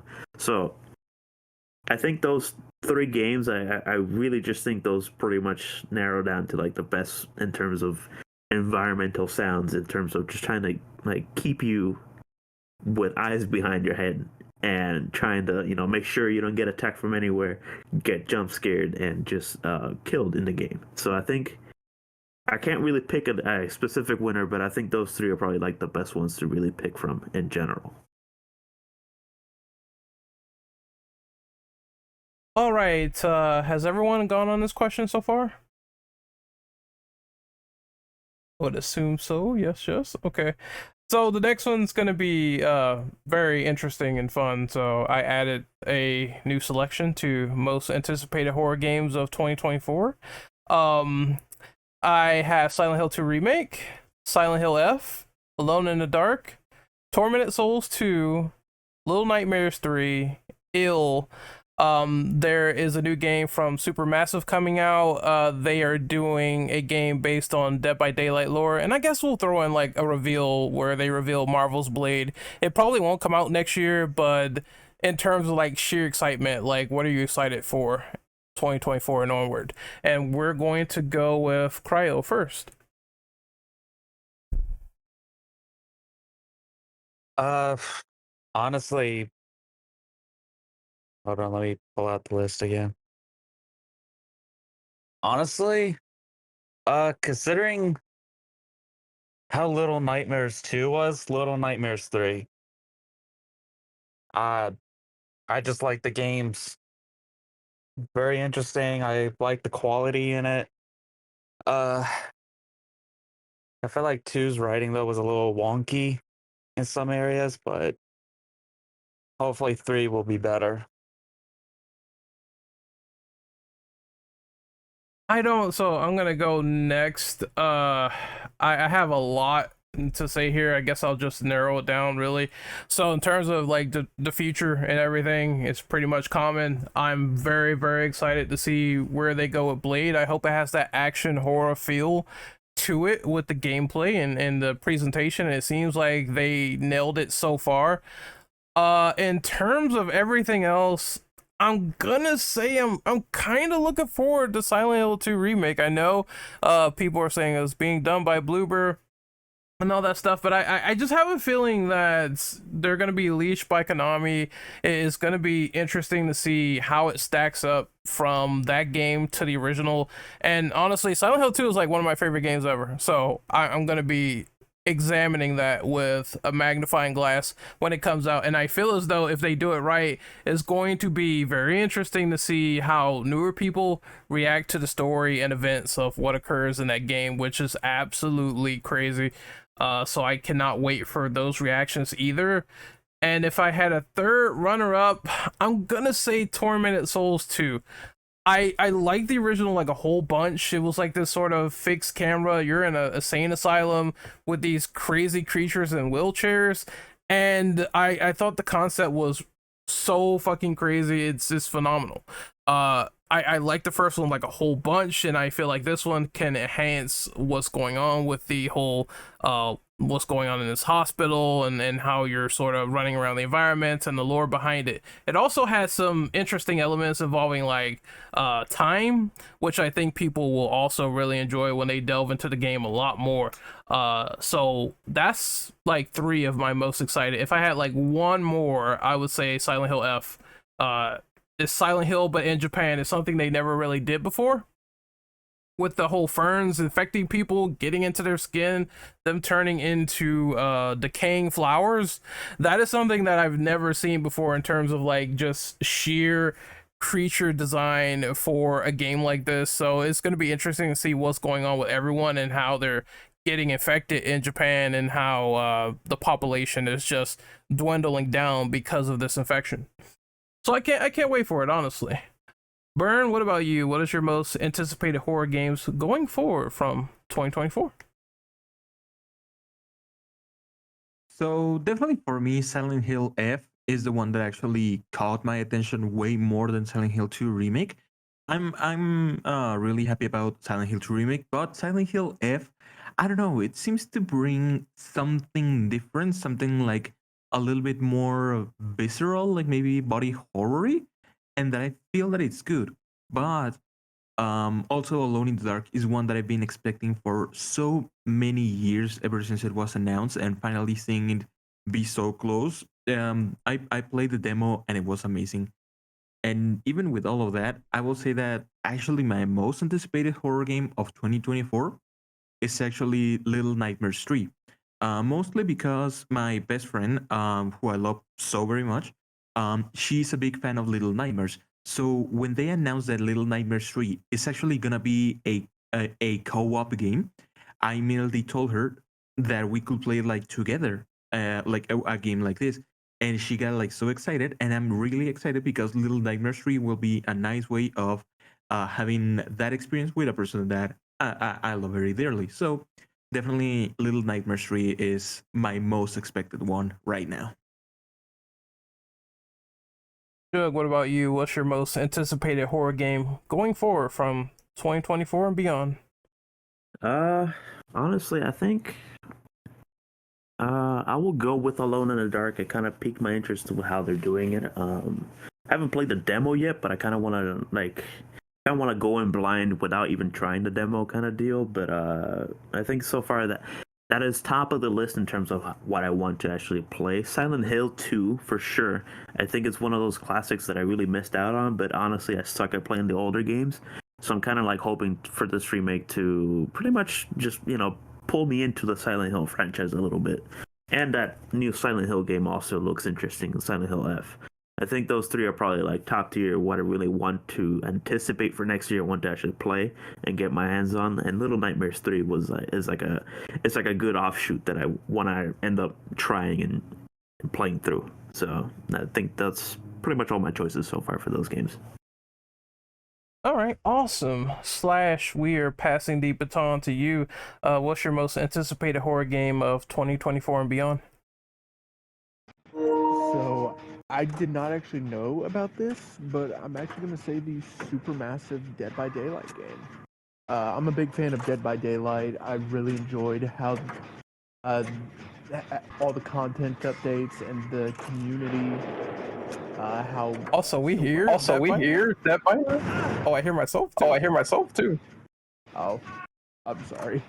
That's fine. That's fine. Struggling with everything. Yeah, as we're recording this, I'm actually playing Dead by Daylight myself.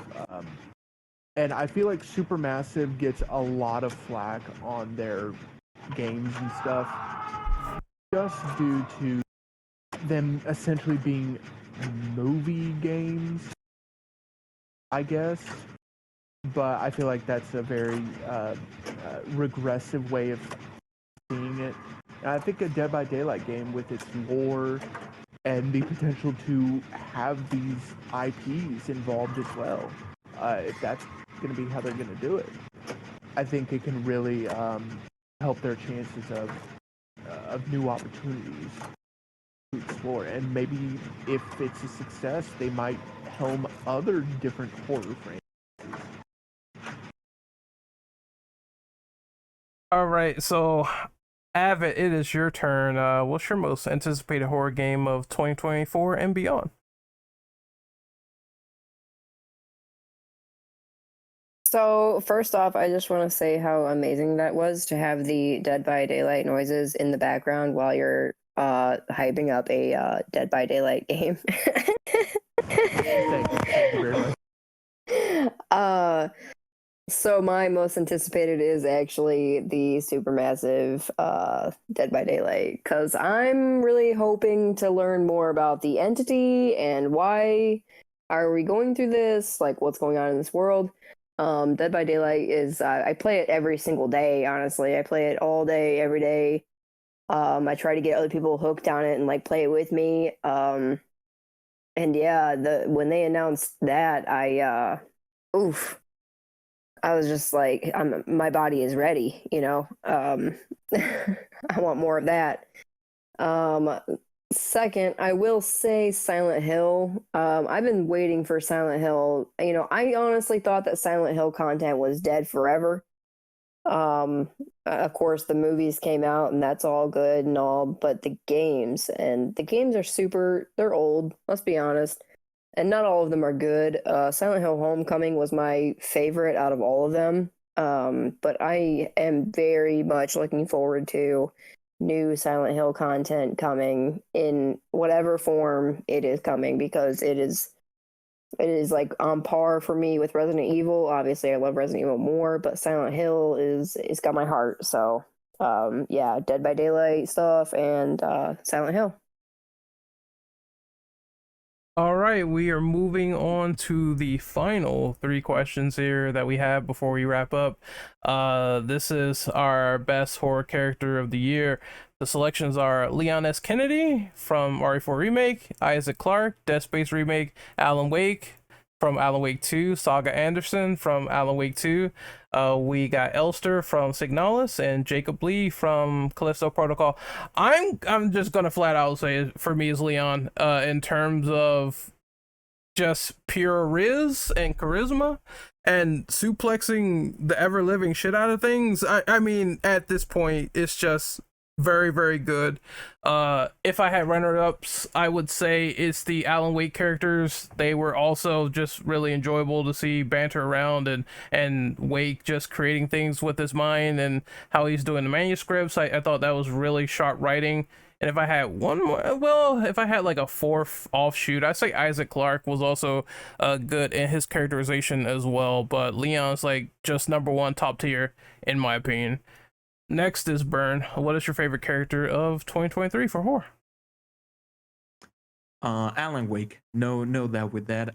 Leon is good having him back, and I love the whole characterization that we got. Is exactly as we received him before, and the new version of Isaac Clarke is really nice.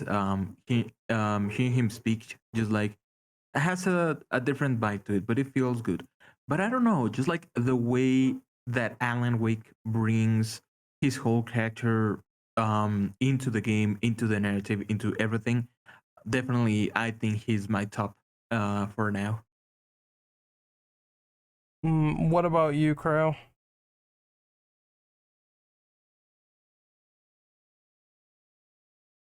Oh shit. Oh shit. Oh shit. That's a good question. I know I keep saying that. That's gonna be my catchphrase. That's a good question. Um, Honestly, I would have to say, Alan Wake. Um, for some reason, I just feel attached to the character, even though I've never played the Alan Wake games. Just something about him just radiates that energy, at least for me. Um, so yeah, I would have to say Alan Wake. What about you, Shug? You know, all these characters are good. You know, you have Leon is very iconic. Isaac also very iconic. Like all these characters are just amazing, with exception to this to Jacob. I think Jacob's probably like the blindest character here. Uh, if we're really going, man, I'm with Cry on this. This is difficult. Uh, I'm probably will go with Alan, mainly because of how his character is. I think I enjoy his character a bit more than I do the others.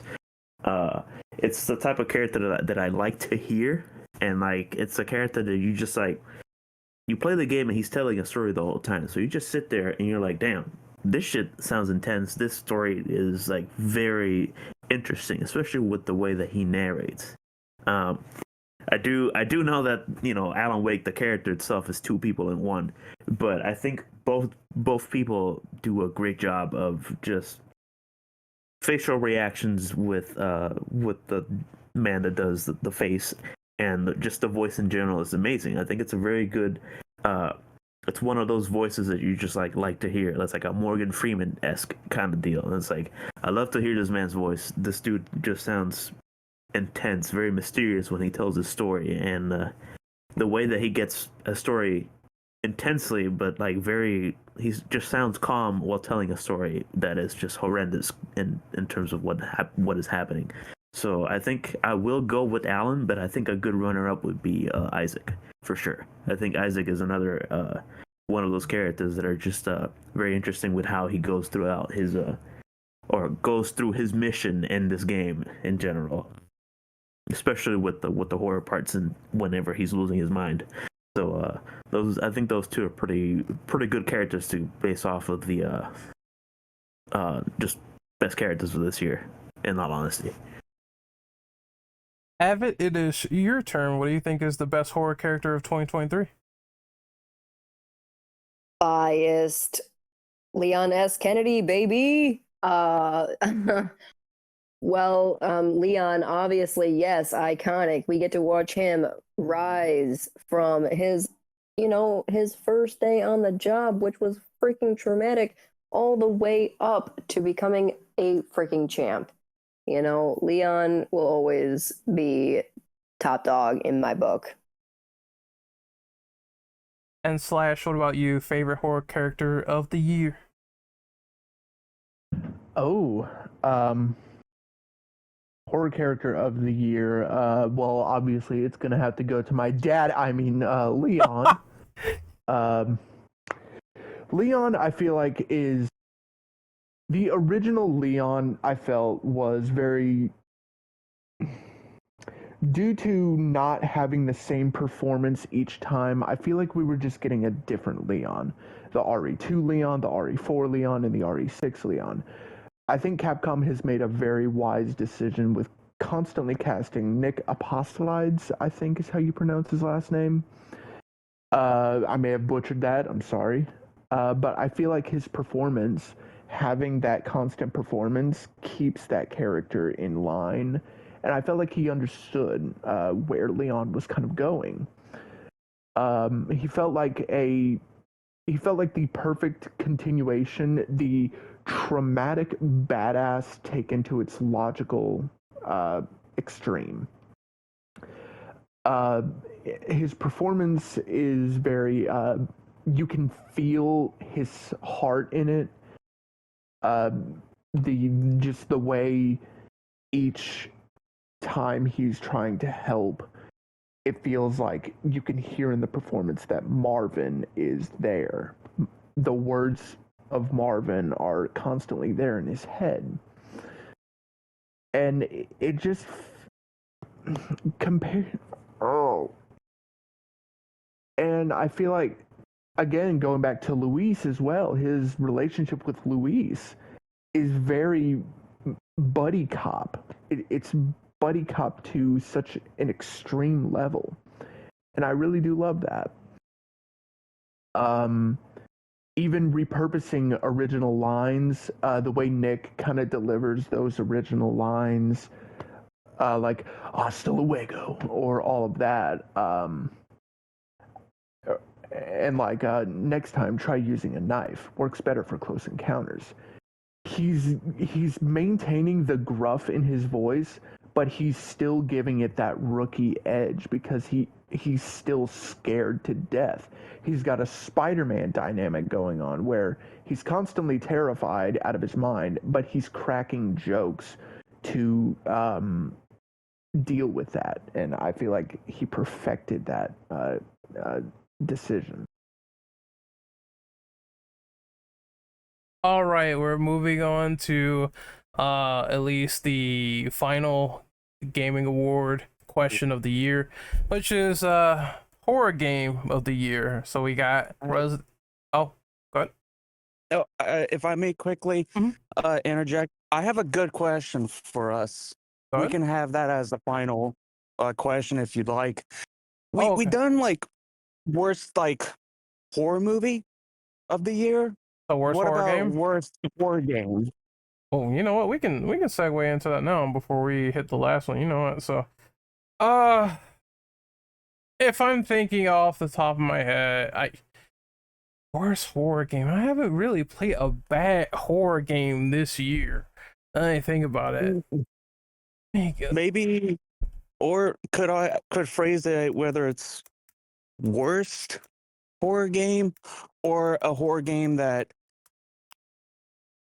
you probably will not play again for a while, You know, or the story didn't stick out a lot to you. I'm not gonna say it's because I kind of dug this game. I'm not gonna say it's bad, but in terms of replaying it, I don't think that I will play Callisto Protocol again once I platinum it. And it's just because of how just the platinum is just, it just feels annoying going back doing all this, and they added all this other stuff in, and they got their hardcore modes and everything. I just feel like the pacing is not really spectacular at all, even though I'm one of the people that actually did enjoy the game. It's one of those games where it's like I'll play it once and I'll enjoy my experience, but I don't have any sort of incentive to go back to it, unlike a Resident Evil 4 or unlike a Dead Space remake. I feel like those games, even Alan Wake, I feel like those games are more replayable than Callisto. So that was a little bit of a disappointing aspect, but in terms of bad, that's the only thing that sort of is on my head. Just a bit disappointing is all. You know what, Slash, I'll let you go next. Do you have any disappointments or any bad games you played for 2023 in horror? I'm going to agree with you though on Callisto, but for a lot of different reasons that I brought up in the best sound design aspect of it. It is not scary. And my entire philosophy is that if a horror game is not scary, it is a shitty fucking horror game. Same with a horror movie. If it can't scare you, it's a shitty horror movie. Now, it's not even just that, it's the story decisions that they make in the game that I absolutely despise. I absolutely despised the ending. I absolutely despised the twist. And I absolutely fucking hated the DLC. The DLC just felt like there was nothing to it. They had no real... They didn't know what they were doing with the DLC. It felt like they were just rushing through it. They had completely rewritten it to an obvious extent. Like, it's very obvious that the game was rewritten for what they were doing due to the poor sales and everything. And just... the game just did not sit well with me.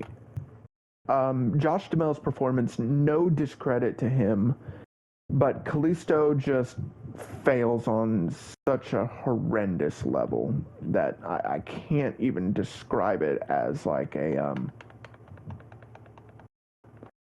as like an actual game, you know?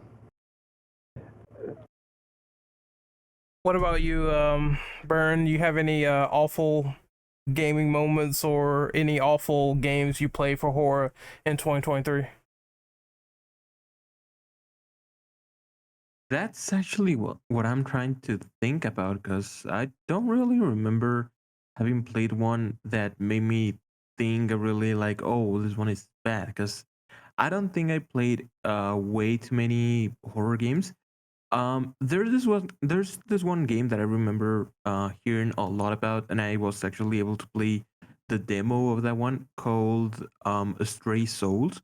And I gotta admit that it's not really the best game there was. I mean, it sold itself almost as a nice, really like atmospheric, supernatural ghost experience. Just like imagine not exactly a copy of of PT. At least it was not advertising itself as a copy of the concept or visuals of PT. But sadly, from what I saw once I started playing the demo and saw a little bit of the gameplay of the full game, it seems that the game ended up being, well, that just another PT ripoff. So I'm gonna say that one was probably disappointing for me because I had really, really high hopes about that one. So yeah, Stray Souls. What about you, Shug? Well, I don't really play many horror games, in all honesty. So, just from this year, I don't really know if I really should give a game. But just for like the shits and giggles with how bad it's doing currently, I would just probably go with The Day Before. I think that's probably the biggest disappointment right now that's going on. So it's a funny thing that I just keep seeing around. I don't really think many of the games that came out this year that were horror based that were like big were like a big commotion where really weren't that bad. Callisto, it has its issues, and it wasn't really that scary. I will agree. There wasn't really many points in terms of being like scared. Story was all right, and Josh Duhamel himself, I'm a fan of his acting, but I don't think that was his best work. So while I won't shit on Callisto, I'll probably just shit on a game that I haven't played, but I'm just going off of what people say and the game, the way the game looks and how it's being shit on. So the day before. Ryo, you have any opinions on this? Yeah, it's a game that you guys are all familiar with. It's called Real Life, like 2023. The gameplay was very lackluster. The story was pretty mid. Could have been better, but I'm looking forward to the sequel. I'm just kidding. um Honestly, the day before, the uh I mean like it's obvious that it was a scam and they just changed it so that way they could avoid a lawsuit, but I don't know if that's gonna help their case out. Uh yeah, it just looks like The Last of Us and The Division had a bastard child. Cause I saw Moist Critical play it. I clicked off the video after 5-10 minutes because I'm like, what is this gameplay? And like in each world, there's like 10 zombies, tops, maybe 20, if lucky. Like the game is supposed to have hordes of zombies. No, it must be the day after because there's really no zombies like at all. So definitely the day before, worst horror game of 2023, if you can't even call it that. Avid, how about you? Did you play any really bad horror games this year? Do all the community patches. Slay the Princess. Oh, yeah. It was incredibly boring, slow paced, just completely underwhelming. And yeah, no.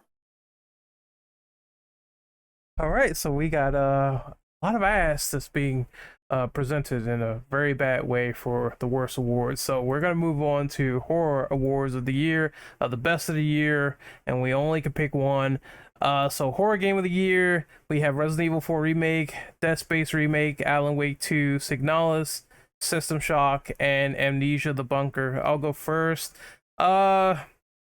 It's really hard because I can only pick one, and it wavers between Alan Wake 2 and RE4 remake.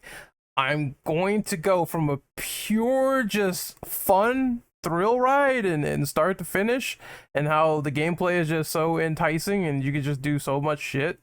I'm going to go with RE4 remake simply because it's really, really fun to play, and I mean, of course, the dynamics are horror action, so there's a lot of options presented when fighting the Ganados and suplexing them and doing crazy shit, jumping all the walls. I mean, Leon is basically a cat, so he can literally do anything, and that sort of translates to fun gameplay, in my opinion. It's like a little bit of power fantasy despite fighting these big ass monsters. And when it gets horrific, when they do the horror stuff with the giant monsters with the claws and you have the stealth, I think that kind of works as well. So I like that little up and down moment of high intense action gameplay mixed in with slow, creepy survival horror stuff, and I think it sort of blends it in very, very well. So I would go with RE4 remake for my horror game of the year. Next, we're gonna go with Slash. What's your horror game of the year? I'm gonna say Red. Well, I just really enjoyed the the game all around. Obviously, a lot of us were hyped about it. Some people were more skeptical. Unfortunately, I was of the latter opinion. due to Resident Evil 4, the original, being one of my favorite games.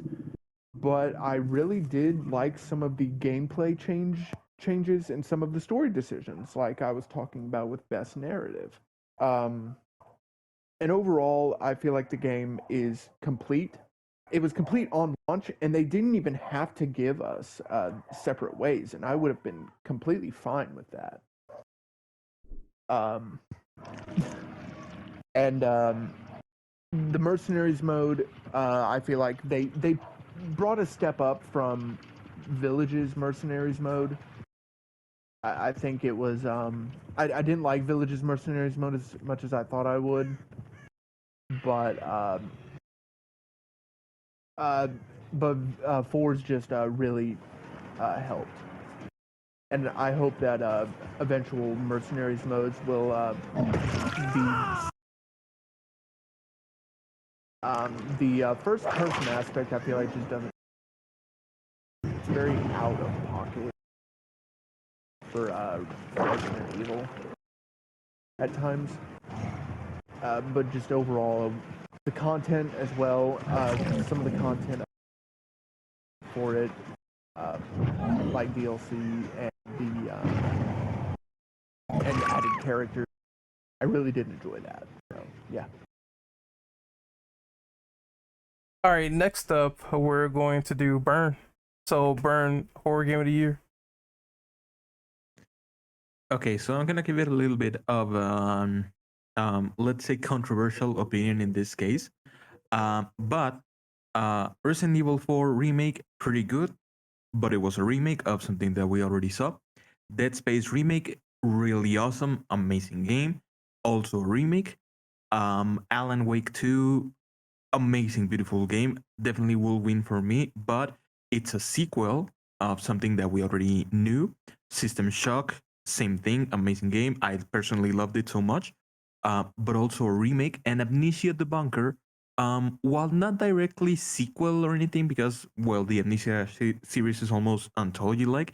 It's part of an ongoing series. So it goes with the name. So every time you hear Amnesia the Bunker, you immediately go, oh, like Amnesia the Dark Descent, like the original one. Signalis, on the other side, might be the most original of all of these games because it brought something completely new. And I mean, it's fighting here next to like the big names like Resident Evil, Dead Space, Alan Wake, System Shock, and Amnesia. And Signalis was just so capable of, without any previous like recognition, big license, big name, or anything like that, it just came in and became a hit. So, game of the year for me, horror game of the year for me, definitely Signalis. All right. Avid, what about you? What's your horror game of the year? Resident Evil remake for sure. I like the way that they pretty much kept everything the same, but they did change up a few things. And one of my favorite things that they changed up was Lord Sadler. His character design was incredible. Luis Serra, his character, they added more depth to him, and they made us feel. I mean, the original, we really feel for him, but in the remake, it's like even more intense. And also, Ashley wasn't screaming, "Leon, help!"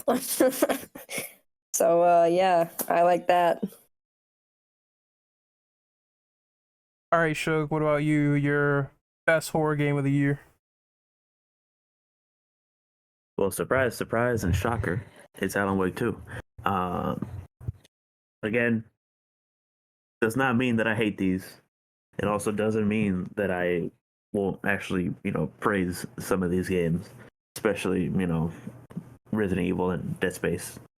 I think those games in general are good. But I was more anticipating this year Alan Wake more than pretty much almost any game that came out this year. It's one of those games that I've been waiting many years for. And I became I was like a late bloomer to the game. I didn't really play it back when it first came out, but I did play it like I want to say like maybe 5-6 years ago for the first time, and I really enjoyed it. So it was one of those games that I really was expecting to come out as soon as possible. I got pissed off when it got delayed, and I got very happy when it finally came out. So it's like one of those games that I was waiting many years for, and one of my favorite developers currently. So it's a fun, enjoyable game that is scary and very. It keeps my attention more than a lot of games that came out this year. So I for sure will give it to that game. And Cryo, you were the last one. What is your horror game of the year? I'm definitely gonna probably skip this category, because it wouldn't be fair. That's fair enough. That's fair enough. So we got a little mini question, which is which horror game gave you the best jump scare? I've already said this before, but I will say it again. Being either in the subway or the woods in Alan Wake 2 is some of the scariest shit I've seen, because you just don't know what's coming after you. And there was one puzzle where they kind of allude to a baby being eaten by a wolf. When you see it, is going to be very, very scary. And I remember having that part on live stream, and as soon as the jump scare happened, which I won't go into detail about how the rest occurs, but it scared the holy bejesus out of me. Alan Wake 2 is probably just a lot of jump scares contributes to that game in particular. And if I had any other moments, I would say maybe the ritual section from RE4 Remake was also kind of creepy with all the dead bodies lingering around, and you're wondering what the fuck is going on.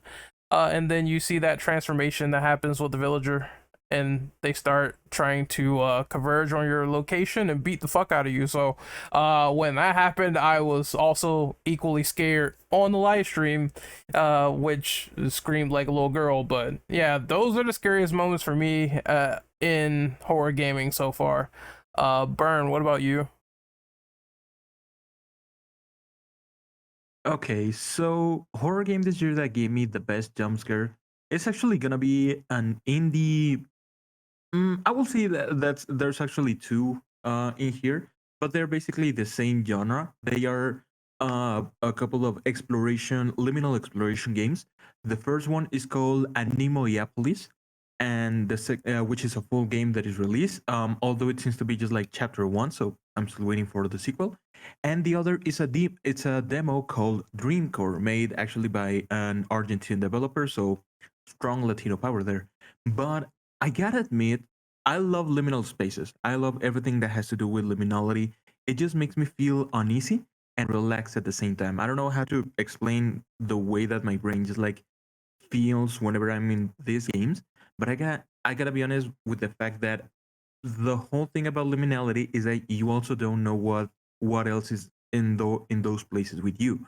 So I remember that when I was playing Dreamcore, I was just like walking through the halls in the whole place and everything, and there was a door that was actually like indicated by like a little arrow something, and I immediately thought I need to go to that place, and it was a dark hallway that was within that door, and I was like, okay, I'm gonna just like turn around and walk backwards while still looking at the light from where I came from, and I just like bumped into something and was thinking like, oh, maybe just like to the side, the other side or something, and I just heard a noise, a small noise, nothing like a screaming or something, but just like a clank or something, and I immediately went just like, oh, fuck, fuck, fuck, because I didn't know what I was gonna be looking at. So definitely those two games, especially Dreamcore, which I think has a lot of real potential, are two games that definitely gave me such an amazing jump scare in this year. They were surprising.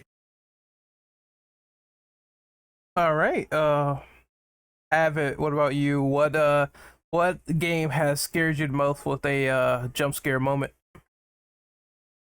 I cannot comment on this category, unfortunately. That's totally fine. What about you, Shug? Well, like I commented earlier, Dead Island. I think Dead Island for sure scared me in more amounts than anything, and it's like not really anything too terrifying or just serious. It's just like you know, if you played Dead Island, you know that it's just an open world. You loot and, you know, open doors and random shit. And something almost always pops up. And I am a sucker for jump scares. I hate them. I fucking hate them. And I will get scared every time, even if I do call them. So I think it's one of those games that anytime it got to a point where I was just scared to even open a porta potty or a door, just to avoid the jump scare. But for sure, Dead Island gave me a couple of jump scares that were pretty funny. I make jokes about them every time. It's just like it's like dumb fun. In terms of very scary kind of deal, I've had them a lot in Alan Wake for sure. When dealing with enemies that I can't really tell if they're there or not. And that's pretty much it. Like I think those two games so far have scared me the most. And Dead Space had its moments here and there. Whenever shit would just crawl out of nowhere. Ryo, it is your turn. What scared the shit out of you in video games? In terms of like the newer horror games this year, none really like scared the shit out of me. But one had me a little unnerved. And it's a shitty made game. We mentioned it because it's on the list. The Gray Hill incident. I saw Vanos Gaming play it with Louis Caliber, and I'm like, what the fuck is this game? And as I'm watching him play through it and everything like that, I'm like, it's aliens. They're invading. I'm like, they're trying to probe my booty or something like that. Like, what's going on? I was so confused, and like some parts, the alien just pops up out of nowhere. I'm just like, excuse me, like what? Like it was a clusterfuck. I like clearly I don't think the writers, the devs, I don't think they knew what they were writing. Um, but it just made me very uneasy because there's some parts where like the aliens will come out of the fog, and I'm like, well, that's definitely not creepy at all. That doesn't make me feel uncomfortable. So I will definitely have to say Gray Hill incident by far. It just I don't know. It's indie, small team of people. When you have something like that, it's gonna be horrific. All right, so I've heard probing on this podcast. That was a first, but you know what? We will move on to Slash. You have any scary moments in horror gaming this year? Cannot comment. Okay, no, that's fair enough. All right, so we're gonna end this podcast. It has been fun talking about horror movies of the year, horror games of the year. Hopefully, the future will hold a lot. Talking about that RE9, talking about that overdose from Kojima, and we will sign off on this podcast. So you can find me on social media at I'm on Twitter at rentoperative_. I'm on YouTube at Renegade Operative, and I am on Twitch at Renegade_Operative. I've been playing GTA 5, so I'm probably going to be doing GTA 5, Final Fantasy, and I know tomorrow is going to be the discussion on Resident Evil CGI movies, so look forward to that. And Burn, where can we find you, buddy? You can find me in the usual places like Twitter or X, whatever you want to call it. I will actually say Twitter, and also on Twitch. In both of them at as Burn Ayan. Also on YouTube in the same way. Avid, do you have any social medias where we can find you?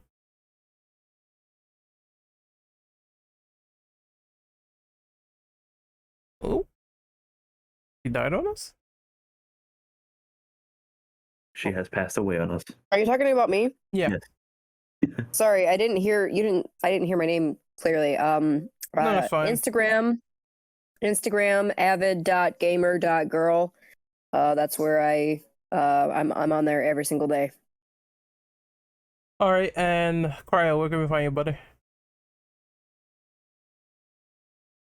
You can find me on YouTube and Twitter under the same name, Cryo Gaming. Shug, where can we find you? You guys can find me pretty much anywhere. Sugar Bastion on YouTube, Twitch, Twitter, and on Instagram it's Sugar Bastion _. And yeah, I'm pretty much everywhere, and posting shit every day. Flash? You can find me on Twitter at @the_slasher of 78. And that's pretty much it. Yeah. All right, so we're gonna end this little podcast, this shindig. Had a great time coming out talking about scary stuff. So we will see you guys next time out there in YouTube land, and you guys take care of yourselves later.